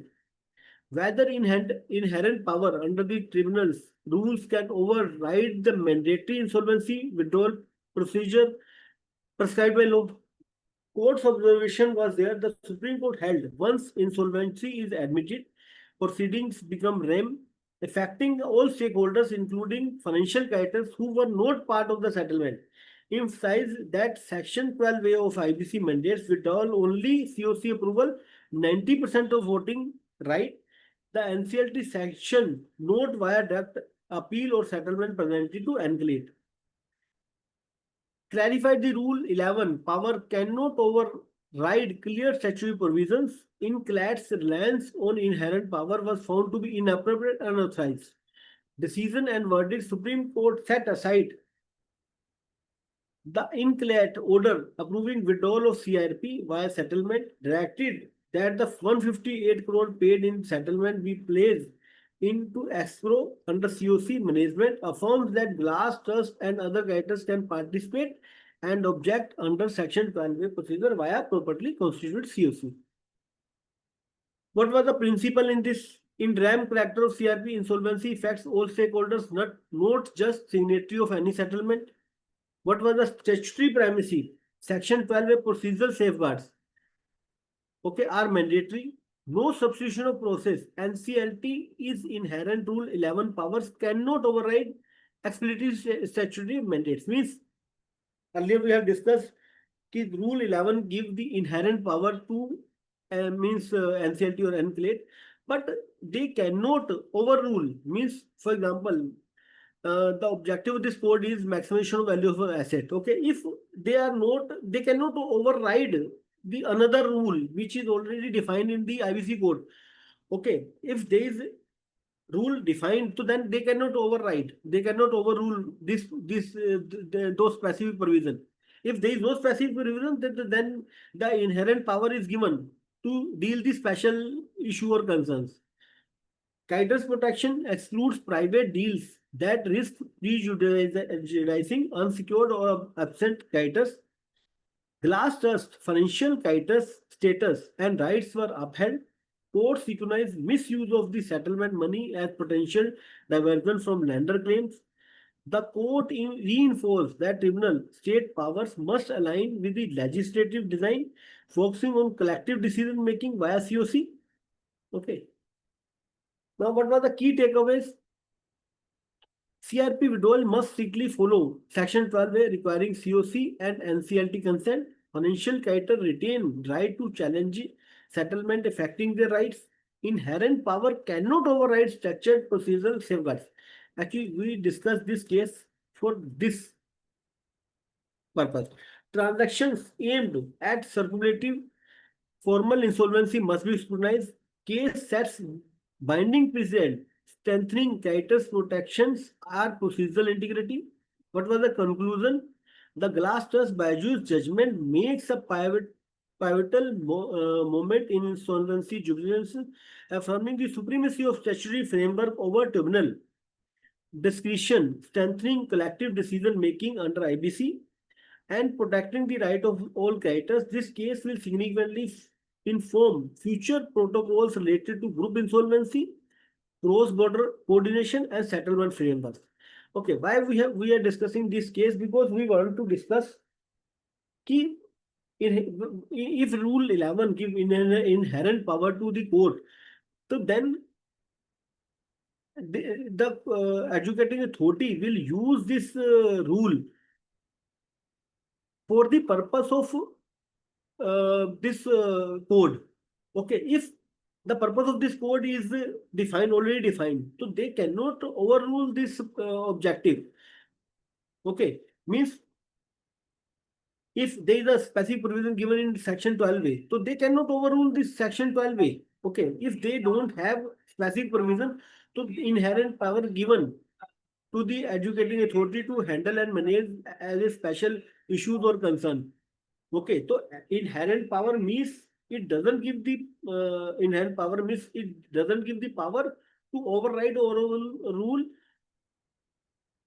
the provision already are in the IBC code. Okay, so that was the purpose of discussing this case. Now there was another landmark judgment. Okay, very important and critical.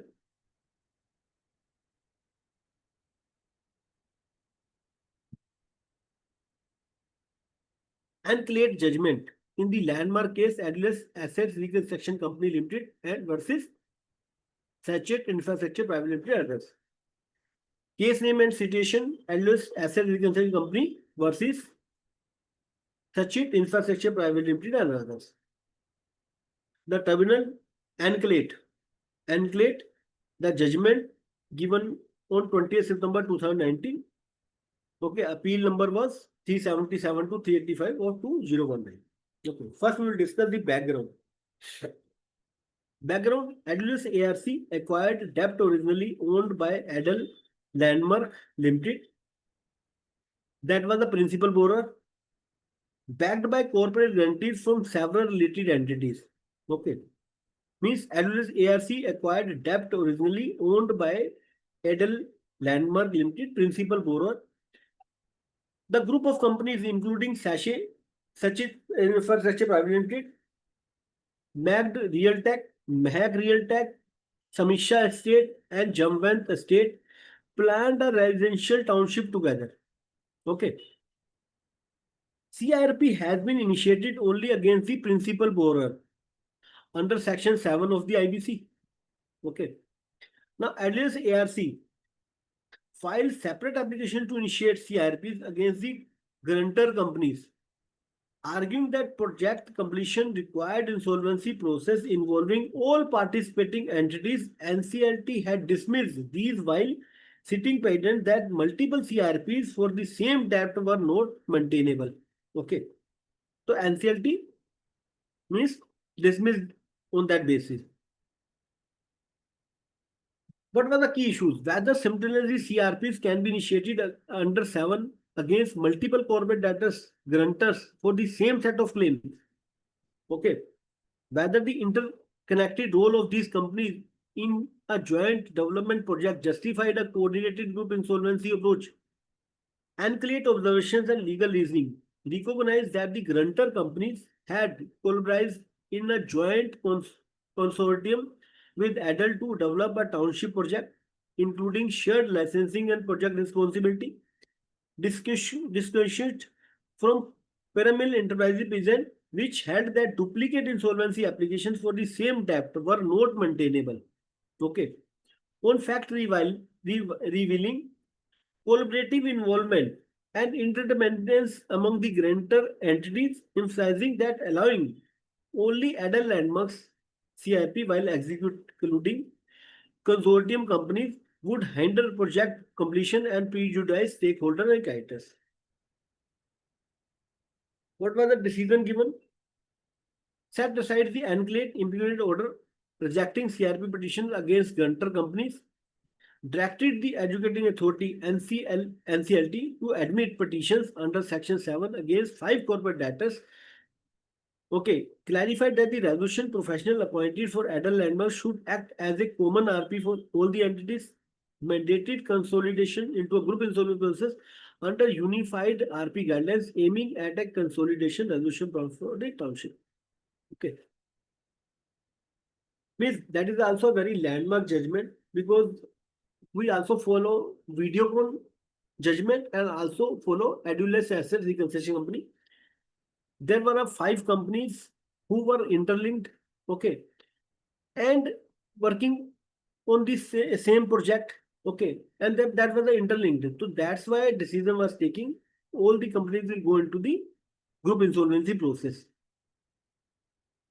Now, what was the principle and pronounced principle? Joint consortium rule, where multiple corporate entities jointly participate a project, insolvency must be approached in a coordinated group format.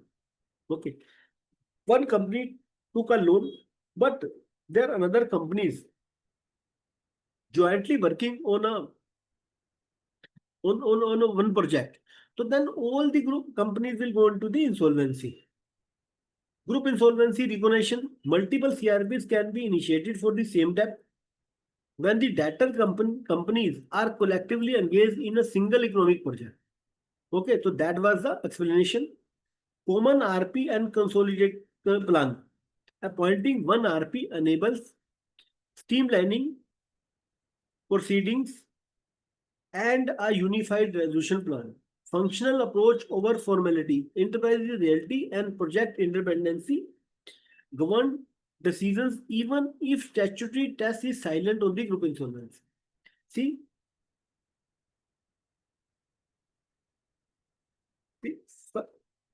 understand here, background and brief facts was given. ARC acquired debt. Okay, ARC acquired debt originally owned by Adel Landmarks Limited, principal borrower. So that was principal borrower, backed by corporate guarantees from several related entities. The group of companies were including, these companies were group companies. Okay, so then petition was filed against under Section 7. Adulus ARC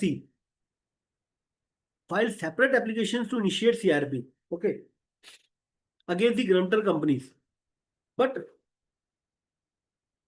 that separate, because other companies also given the guarantee. So that project argument that project completion required insolvency process involving all participating entities, NCLT dismissed, while sitting present that multiple CRP for the same debt were not maintainable. But they were working on the same project.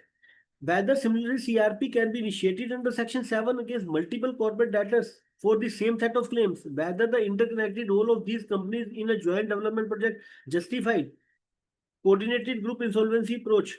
So these were the NCLT observations. Recognize that the grantor companies had collaborated in a joint consortium with ADEL to develop a township project, including shared licensing and project responsibilities. Distinction between from pyramidal enterprises business, which held that duplicate insolvency applications for the same debt were not maintainable on facts revealing collaborative involvement and independence among the grantor entities. Okay, emphasizing that allowing only adult landmarks CRP were excluding consortium companies would hinder the project completion and prejudice stakeholders and creditors. So in this way, set aside the NCLT impugnated order rejecting CRP petition against grantor companies, directed AA to admit petitions Section 7 against 5 corporate debtors, clarified that the resolution professional appointed for adult landmark should act as a common RP for all entities. Okay, under CRP, mandate consolidation consolidation into group insolvency process under unified RP guidance, aiming a consolidated resolution plan for the township. Because when all the companies are working on one project, so then we need a one resolution plan. If one company will go into the resolution process, then other company will not be able to complete that project. So then that's why adjudicating authority given the direction to joint consortium rule where multiple corporate entities jointly participate in a project. Insolvency must be approached in a coordinated group format. Group insolvency resolution regulation, multiple CRPs can be initiated for the same debt. Okay. When the debtor companies are collectively engaged in a single economic project. Okay, see, multiple CRP can be initiated because there were 5 companies. If they have given guarantee, so then if they are working on the single project, all the companies, so then application can be submitted. But direction was given ki need the common RP and consolidated plan will be taken. Appointing one RP enables streamlined processing and unified resolution plan, functional approach over formalities, enterprise reality, and project independency governs decision even if statutory tax is silent on group insolvency. Now, what were the key takeaways? First, express recognition of enclave of group insolvency under IBC, distinct from single entity resolutions. Okay, that was the key takeaways. Establish that a corporate guarantees and shared project responsibilities can trigger coordinated insolvencies. Clarifies that multiple Section 7 petitions from the same debtor may be maintainable if project independency exists. Okay. Demonstrate the tribunal's willingness to interpret IBC purposefully to secure stakeholders' interest and project completion, provide foundational precedent for broader group insolvency policies and evaluate legislative reforms. Okay. What were the key takeaways? We need to understand this thing. That was the first recognition by enclave of group company insolvency, number 1. Here, when all the related internet company working on the one single project, on one project, shared project, so then it will be triggered, means group insolvency. If there is a interdependency is there, okay. Because if one company will go in the insolvency, so then what will happen? The project will not be able to complete. So in that purpose, other interconnected companies will also go into the resolution process if they are interconnected, because resolution applicant will submit the resolution plan. Okay, if 4 companies are not the part of the insolvency process, so then how resolution applicant will be able to submit their resolution plan? So that is the practical issue and challenges. What was the conclusion? Eduless ARC infrastructure stands as a pioneering and clear decision expanding the concept of group insolvency under the IBC. It underscores judicial willingness to treat corporate debtors cohesively when shared economic purpose, such as a township project, warrants coordinated resolution strategies. This judgment has become a reference point in developing group insolvency jurisprudence, completing other key cases like Videocon and paving the way for future statutory frameworks. Okay, that was the conclusion. Now, there is another also a landmark judgment given by Enclate in case of Axis Bank Limited versus Lavasa Corporation Limited. Enclate decision in Axis Bank Limited versus Lavasa Corporation Limited, a crucial appellate ruling upholding group insolvency principles under the IBC Code 2016. The case was Axis Bank versus Lavasa Corporation. Date of decision 10th January, 10th or 11th January 2024. Appeal dismissal order, bench multiple handled appeal by the NCLT Mumbai order approving group resolution plan. Okay. So now this matter was means adjudicating authority Enclate with Enclate. Background and brief case. Lavasa Corporation Limited, a real estate developer of a hill city project near Pune, underwent CRP under section 9 in August 2018. Financial creditor including Axis Bank sought consolidation of CRP involving Lavasa and its wholly owned subsidiary into a unified group insolvency process following Videocon present. So that was the background. Background means Lavasana Corporation Limited, a real estate developer who was working on the project near Pune. Project name was Hill City, and CRP case application filed under section 9. Financial creditor was Axis Bank. Okay, sought consolidation of CRPs involving Lavasa, its wholly owned subsidiary, into a unified group insolvency process. Okay, now in July 23, NCLT Mumbai approved 1,814 crore resolution plan submitted by joint platform DPI by DPIL. Union Bank of India, part of COC, challenged this plan before NCLT, arguing fresh valuation and process would maximize assets value. Okay, that was the background. Okay, now what was the key issue before Enclate?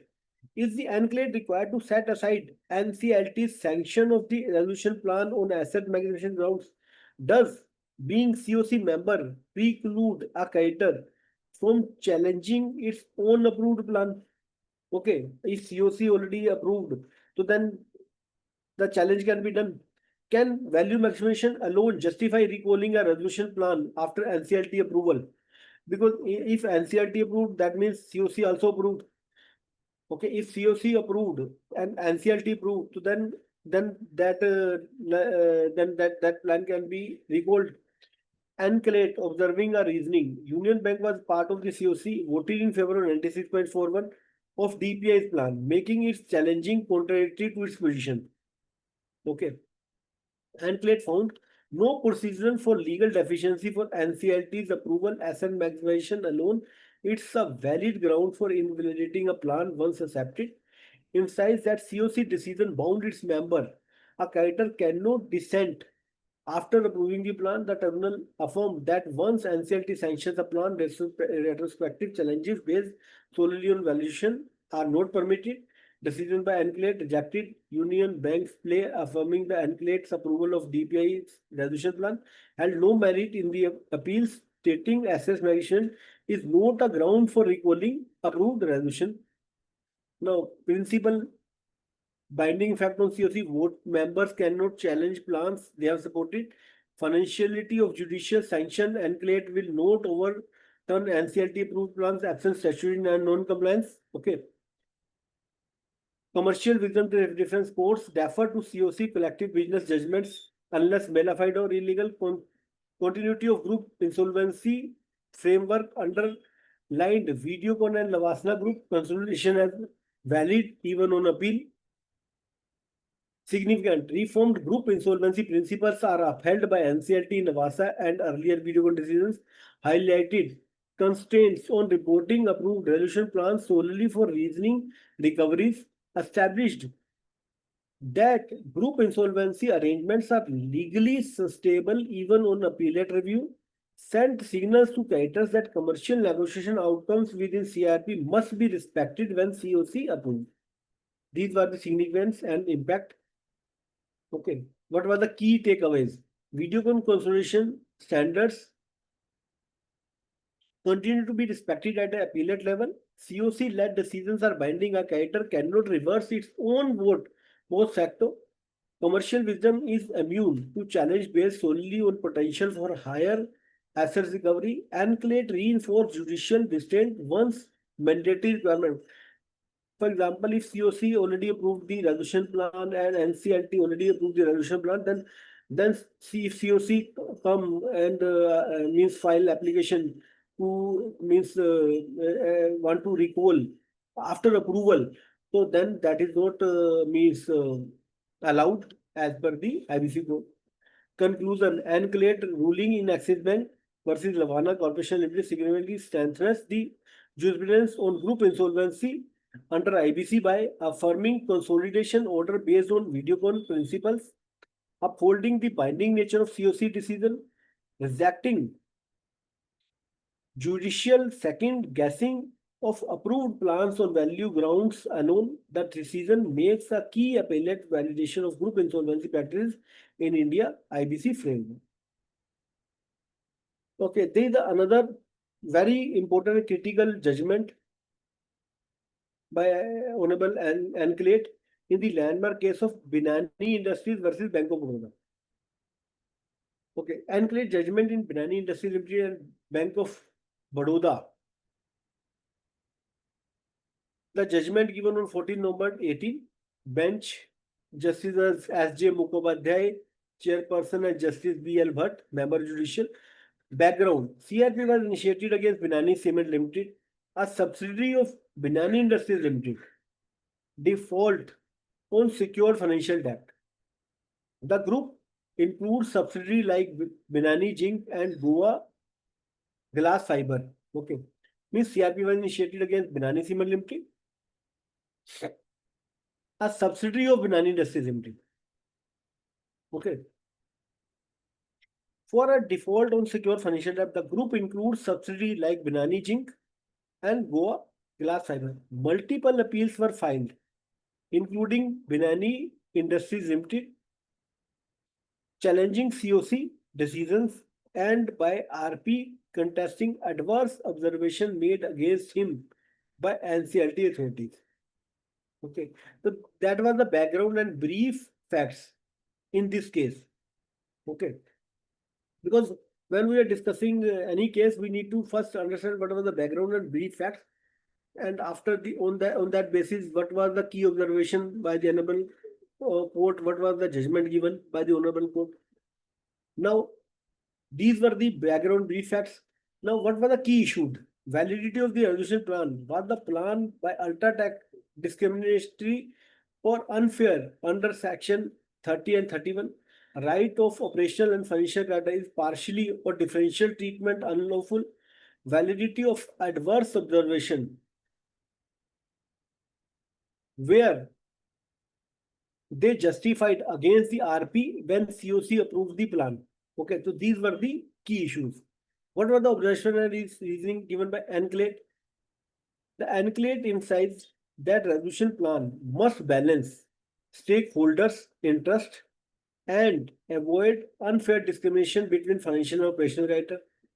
Okay, so that is because there cannot be discrimination between financial criteria and operational criteria as per under this IBC code. Okay, financial criteria are the part of the COC. They can take decision, but they cannot do discrimination between financial criteria and operational criteria. It held that the operational criteria are entitled to equitable treatment, albeit with reasonable commercial decision of COC, not a fixed priority rule. Or adverse observation against RP were quashed as decision or resolution plans lie with the COC, not RP. RP is only executor, COC approves the plan. Okay. RP cannot take the final decision on the COC part. If resolution plan is submitted, then resolution means RP can will be the executor. He will see all resolution plan is as per the comply the rule and regulations of the IBC code or not. He will take care this part. He is the executor, but he is not the final authority. Only decision can be taken by the COC. Okay. If COC will take a decision and approve the plan, then RP will submit this plan with Anclate, means adjudicating authority. Then adjudicating authority will take, if will approve that plan, that will be bind on the COC, financial criteria, all the stakeholders will be bind by that resolution plan. Approved. What are the decision and orders? Approved the revised Ultra Tech Cement plan submitted to COC as valid under IBC with all the required approvals, dismissed appeals by Binani Industries Limited and Rajputana Properties challenging the plan, cleared the resolution professional of all adverse findings, declaring that such observations were unwarranted. Legal principle pronounced equitable treatment, note rigid priority. Operational creditors must not be fairly discriminated, but equal payment like financial creditors isn't mandatory in every case. COC decision primacy. The action to approve plans rests solely with COC. RP cannot be criticized for execution. He has no discretion to reject an approved plan. COC as a collective authority. Decision by a majority COC carry binding effect and insulated with the retrospective challenge given criteria in section 30 and 31 are met. Okay. Now, what were the implications and significance? Reinforce the statutory primacy of COC in approving resolution plans. Commercial wisdom of majority creditors are upheld. Clarified that operational creditors' concerns must be heard, but not necessarily treated equally if COC's plan is within code's compliance parameters. Generally, generated clarity on role boundaries of RP, COC, judicial oversight resorted but differential to code structure. Although not directly a group insolvency case, this landmark ruling contributed to the jurisprudential framework influencing later multi-entity and intra-group restructuring cases. Key takeaway: resolution plans must be non-discriminatory but not necessarily treat different creditors class equally. COC retains statutory discretion. Courts upheld COC decisions absent statutory breach. RP is an executor, not adjudicator of resolution plans. Criticism against RP for plan content is misplaced. Establish clarity on plan approval procedures. COC authority limits and creditors' right under IBC. Conclusion: the Binani Industry Limited Bank of Baroda decision by Enclate is a foundational judgment shaping creditor hierarchy. COC authority and note the non-discriminatory ethos under the IBC. Though not a group insolvency ruling per se, it paved the way of robust interpretation of the collective creditors, governance and provisional fairness, elements essential in subsequent multi-entity insolvency structures. So that was also an important judgment which helped us to tackle the group insolvency process. Now there is another judgment by NCLT.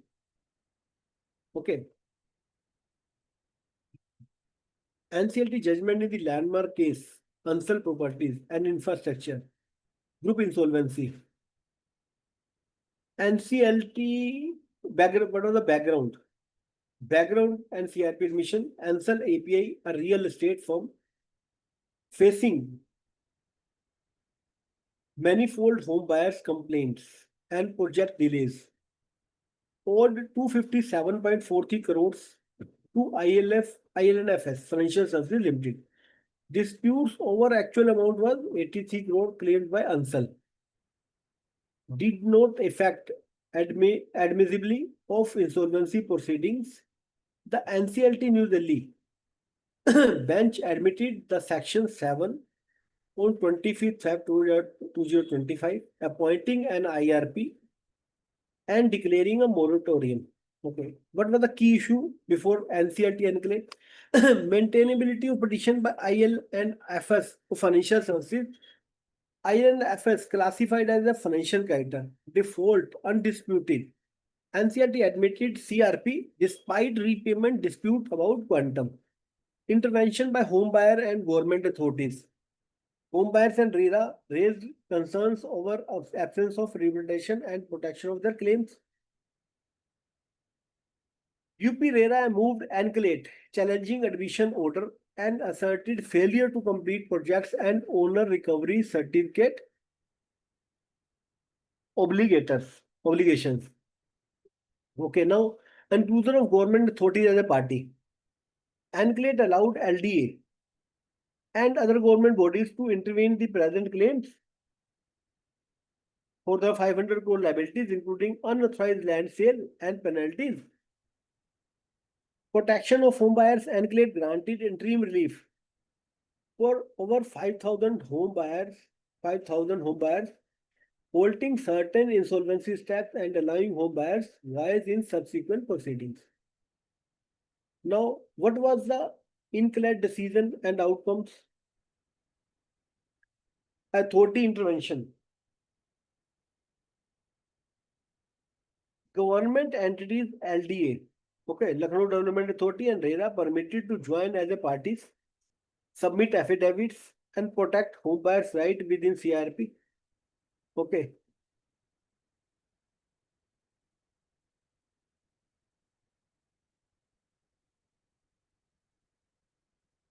Now, what was the interim stay for sake of protection? And NCLAT issued interim injunctions to maintain status quo pending hearing, safeguarding projects and financial interests of LOTs. That interim stay was given for stakeholder protection, addressing creditors group representation. Okay. IRP directed to include home buyers and deposit holders in the COC through authorized representatives. Detailed protocols for claim verification and COC formation have been initiated. What was the principle and explanation? Financial creditor definition. IL and IFS validate initiated CRP given debt owed despite quantum dispute.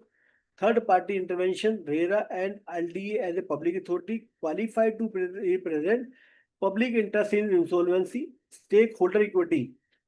Intermediate relief ensures home buyers aren't sidelined, asserting their important role, even if no statutory guidance.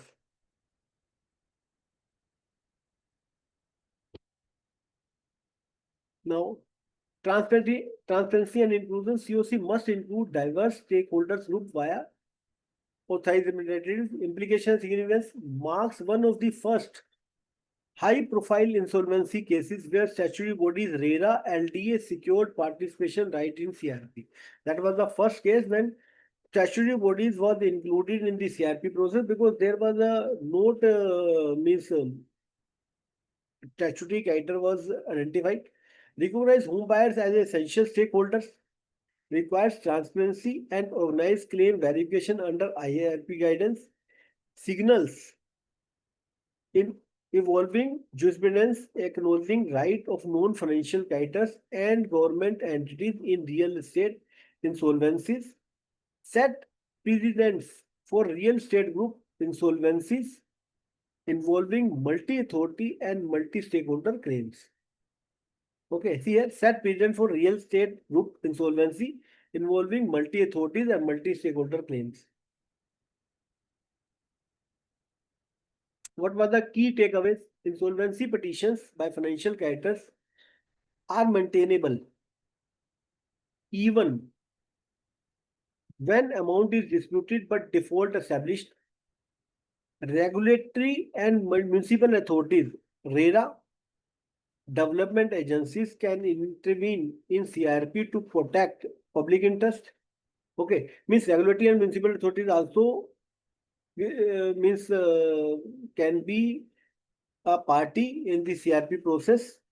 Okay, as per the NCLT direction given in this particular case.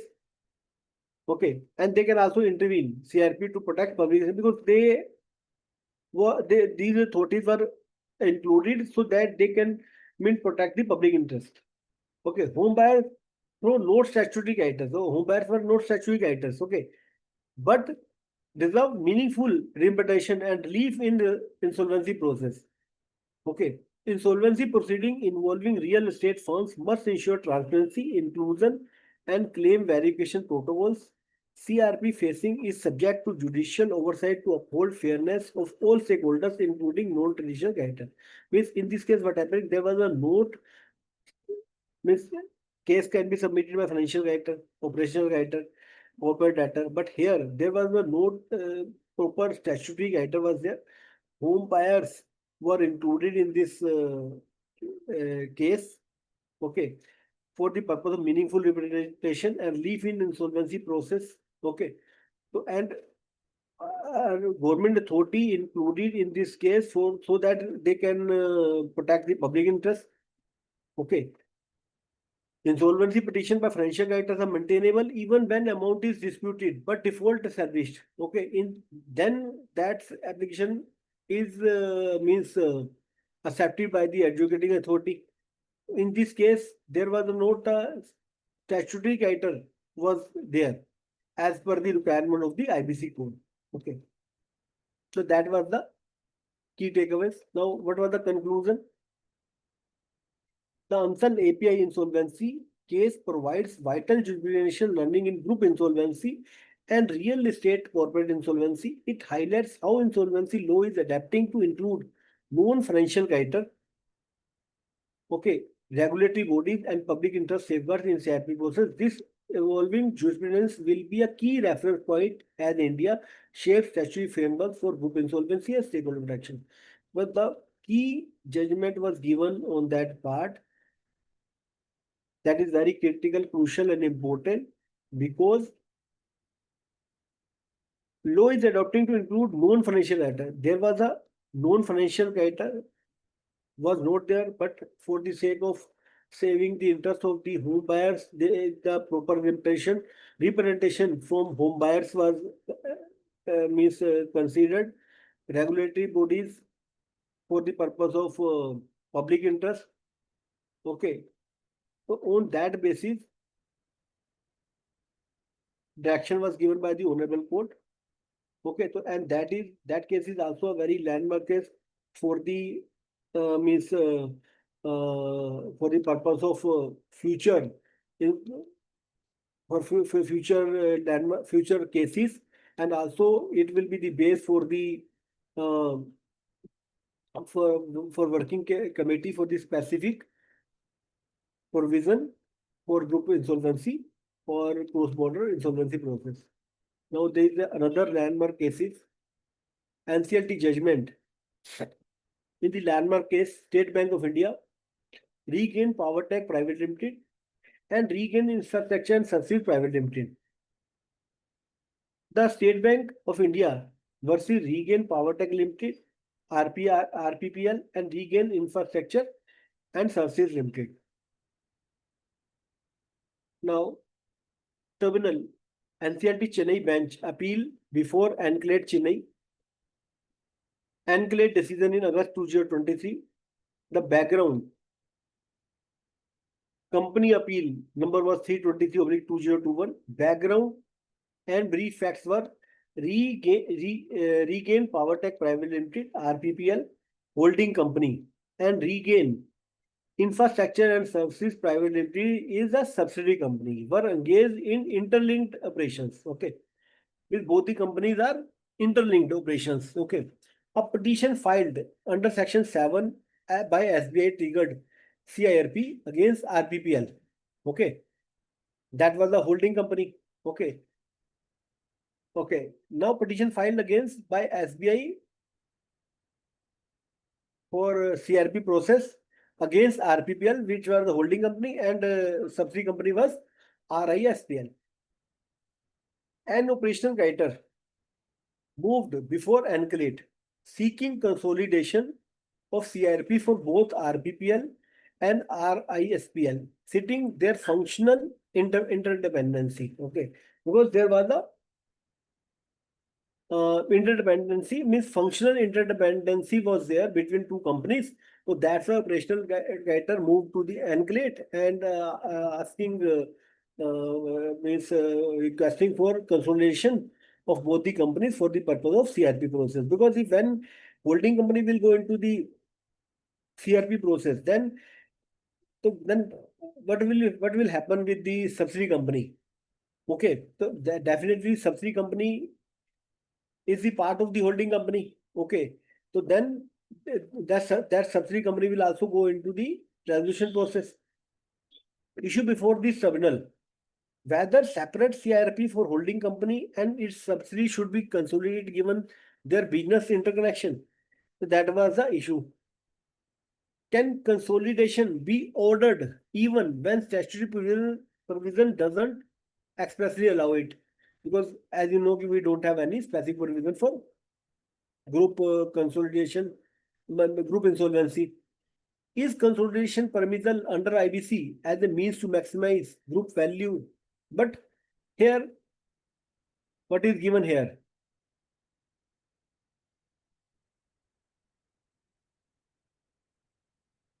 See here. If there is a functional independency was also there, that's why operational character moved to application to the enclave for the purpose of consolidation of CRP for both the companies. Okay. Now, can consolidation be ordered even where the statutory provision doesn't expressly allow it? Is consolidation permissible under IBC as means to maximize group value, wide value? Unclate observation and legal reasoning and Clayt applied Videocon and Radio Khatan principles such as a common control, shared directors, interdependency, and shared financial characters to justify consolidation. So that was the observation given by the Anclate. Okay, specifically RISPL performed services for RPPL, was financially dependent on RPPL because RISPL is the subsidiary company of the RPPL, and that means financially that is dependent on the RPPL because RPPL is the holding company and existed solely to support RPPL's operation. Okay, basically RISPL is supporting means RPPL operations because he is also that company is also working on or for behalf of RPPL. So consolidation was permissible not as an exercise in equity jurisdiction but as a means to fulfill IBC objectives of value maximization and efficient resolution. Okay, so that is also very important point here. As per NCLT observation, they said consolidation was permissible not as an exercise in equity jurisdiction, but as a means to fulfill because IBC core objective is value maximization of the asset. If any entity goes in the resolution process, so that for that purpose, to fulfill that core objective purpose, Enclate allowed as a group company means will go to the insolvency process. Now, what was the decision and orders? Enclate allowed the consolidation of CRPs for RPPL and RISPL in a single processing, directed a common resolution professional and common COC, allowing one resolution plan to both the entities. Okay, that is also very important. Means Enclate allowed consolidation of CRP for both the company.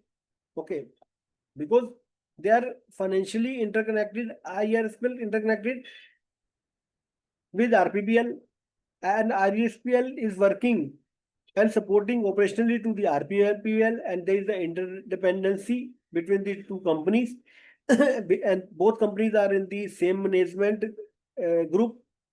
Okay, so both company will go into the resolution process. But here there are only two companies, so company can hire common resolution professional and common COC, and one resolution plan can also be considered for both the entities. If there is any resolution applicant comes and submit the resolution plan for both the companies, so COC can consider the resolution plan. The single resolution plan can be accepted by the COC, and if as per the law and can be approved by the COC. Basically, adjudicatory authority also given and direction for group insolvency in this particular case. Now, clarified that consolidation is within the scope of IBS objective and not an exercise in equity jurisdiction. What was the principle promoted? Principle and explanation. Holding subsidiary consolidation. CIRP may be merged if the entities are financially and operationally interdependent. Okay. The relation between these two companies are holding and subsidiary. So CRP may be merged of these entities if they are financially or operationally interdependent. So then both the companies will go in the insolvency process as means as per group insolvency, under the group insolvency process. IBC purposive interpretation consolidation permitted to serve IBC goals like asset preservation and efficient resolution, even in the absence of express statutory provision. Okay, if there is no specific statutory provision, but it is also means fulfilling the IBC purpose. Okay, so then this code will means permit. Okay, so then for the fulfill of this objective of the IBC code, both the companies will be treated as a group company and will go under the group insolvency process. Functionally, reality over legal form. Actual operational and functional dependency justify treating entities as a single economic unit. Okay. Actual operation and financial dependency justify treating entities as single economic unit. So if we are treating a single economic unit, then resolution plan will be submitted for both the companies in a single resolution plan by resolution applicant can be considered. Consistent with the Videocon and yardstick, followed Videocon criteria adapted by the Radico analysis. Okay, so then that landmark judgment is followed in this case.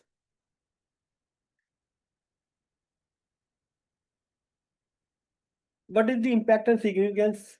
Reinforce group insolvency doctrine beyond mere holding and subsidiary consolidation demonstrates that operational interdependence alone can justify consolidation even without shared lenders. Offers a clear template for similar cases where ownership and operations overlap. Confirms judiciary willingness to use existing IBC framework to evolve paradigmatic group insolvency solutions. What were the key takeaways? Group insolvency can extend even to holding subsidiary scenarios. Shared operations and financial dependency are crucial triggers because this is the main trigger. If there is a trigger point which on what basis it's means coming under the group company, so then both the companies will go into the insolvency process. Not just common debt or directions means here shared operations and financial dependency are critical triggers. Okay, not just common debt or directors. Okay, if there is a common debt means both companies have taken common debt, so then it doesn't mean both the companies will go. For example, if the only subsidiary company is in the default, okay, so then only subsidiary company will go into the CRP process. If there is no interdependency between the financial or operational between another connected companies within the same group. Consolidation aligns with IBC's objective of value maximization, not equity jurisdiction. Okay. This reinforces the enriches the jurisprudential chain from Videocon and Radiocon Khatan. What was the conclusion? The region PowerTech and Regain infrastructure case is an important judicial endorsement of consolidated CRPs for significantly integrated corporate entities. It confirms that terminals may, under IBC purposes, lens order group insolvency even beyond large conglomerates, provided there is a demonstrable functional economic unity. Okay, see, these are the summary table of the cases.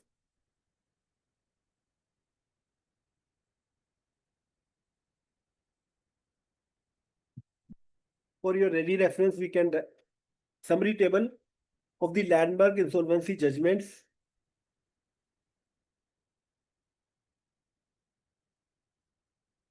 For your ready reference, this is the summary. We can go through the same. Supreme Court, State Bank India versus Videocon Industries Limited, whether CRP of multiple Videocon group companies should be consolidated. Supreme Court recognized doctrine of substantial consolidation and upheld NCLT's consolidation of 13 or 15 group CRPs to preserve value and simplifying resolutions. Okay, that was the first case we discussed. The another case was Glass Trust Company versus Byju's. Supreme Court set aside Anclates 2024 for judgment, holding that settlement couldn't bypass formal IBC withdrawals and mechanisms. CRP must constitute, and all creditors have locus. Sir, sorry to interrupt. This Videocon industry is what is the ultimate outcome, sir? It is under CARP or what is happening? So then the resolution plan was submitted. Then Miss Videocon, this entity as a Matter is pending in Supreme Court. Okay. yeah, okay, yes, okay. yes. I'm telling you, na. So then this as of now, this matter is pending in Supreme Court. Okay. Anclate, this matter Anclate held CRP can be initiated jointly against related debtors in group company where some same creditors claims are present. So these are the summary which we have discussed, and major landmark judgment cases we can follow Videocon and Regain Power Tech. We can follow these cases as a group insolvency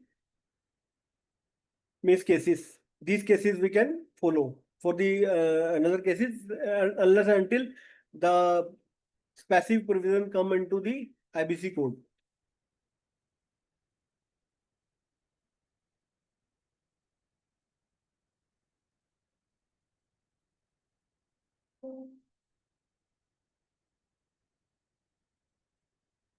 What were the observation themes? Group-wide insolvency question emerged strongly. Both the Supreme Court and Anclate have backed substantive consolidation of CRP where group intermediate justified unified resolution.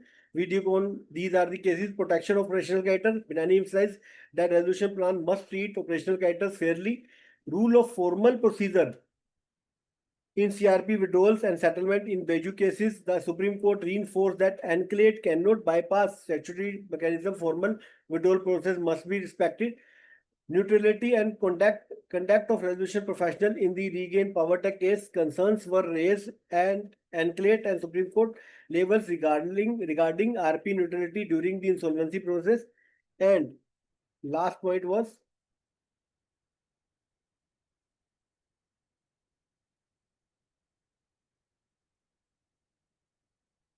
there is the inherent power.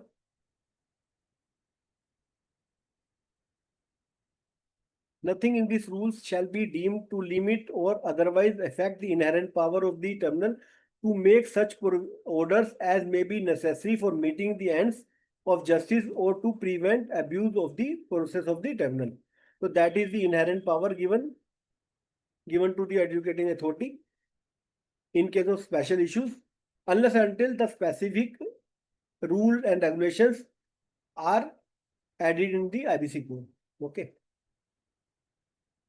Now, if you have any question, we can discuss. Otherwise, we will conclude this session. Sir, one doubt, sir. Hello. Yes. Sir, you are audible. I am audible. Yes. Sir, this NCLT is having some inherent powers as per NCLT Rule 11. Mm-hmm. Okay, but the other stakeholders in the IBC ecosystem, like RPs or COC or some other, they have to draw their powers from the inherent powers of the NCLT as per the order given. No. See, the only authority have the inherent power, but as per the direction of the adjudicating authority. Yeah, I got it, sir. NCLT has inherent powers, Yes. but nowhere in IBC, no inherent power is sanctioned to RP or COC or other stakeholders. See, when the things are very properly written in IBC, where something is going wrong, IP or COC, they are commented adversely.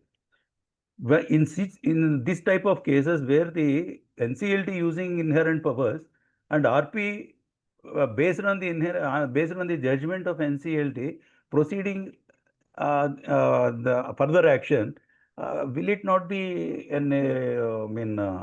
adversely affect the interests of the IP or COC? So Suppose something goes wrong, in the hands of the RP or COC, what remedy they have? See, RP is working as a means executor. He cannot take decision.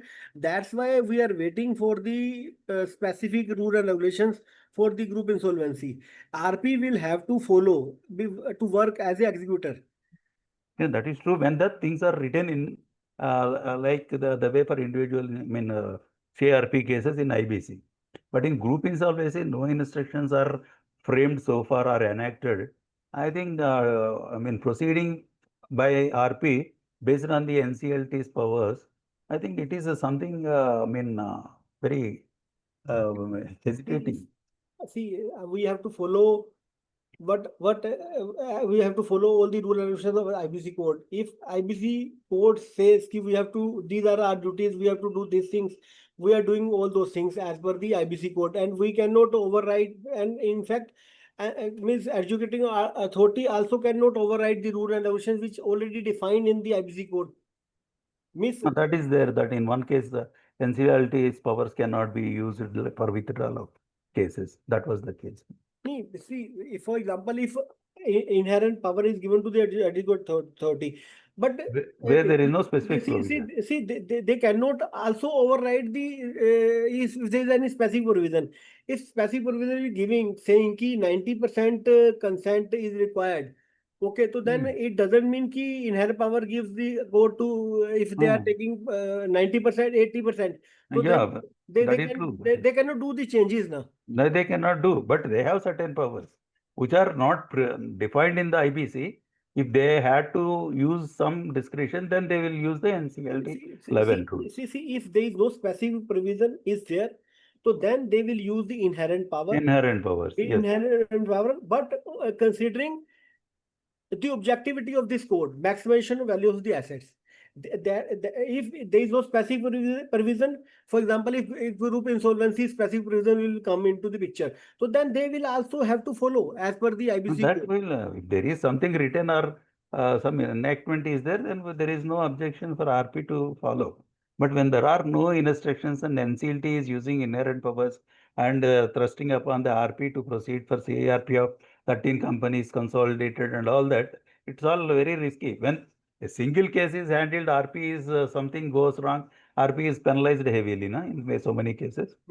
I agree with you, but we cannot do anything. I agree with you, but for example, if they that's we have discussed it now. As of now, they are dealing case to case basis. They are doing on merit basis. Okay, I think they can start enacting based on the cases already. Handled by the courts. There are 6-7 cases are there already. Yes, I agree with you. That's why I'm telling you. Unless until we will have a specific provision, in that cases, adjudicating authority will take decision on case to case basis, and we will have to follow. Yeah.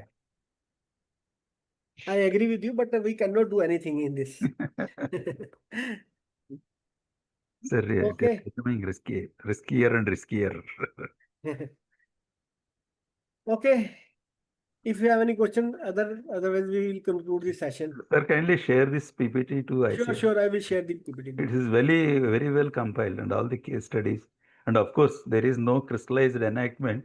You have, I think, followed so many. Sure. I will share with you, all of you. Now, I will share with the coordinator and she will share with you. Okay, sir. Okay, thanks a lot. Well done. Well, thank you. Thank you, sir. Thank you.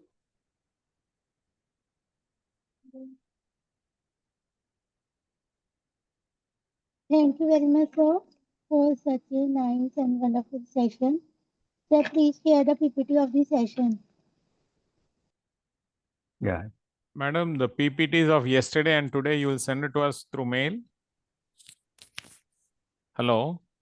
Sir, we have yet to receive the yesterday's PPT also.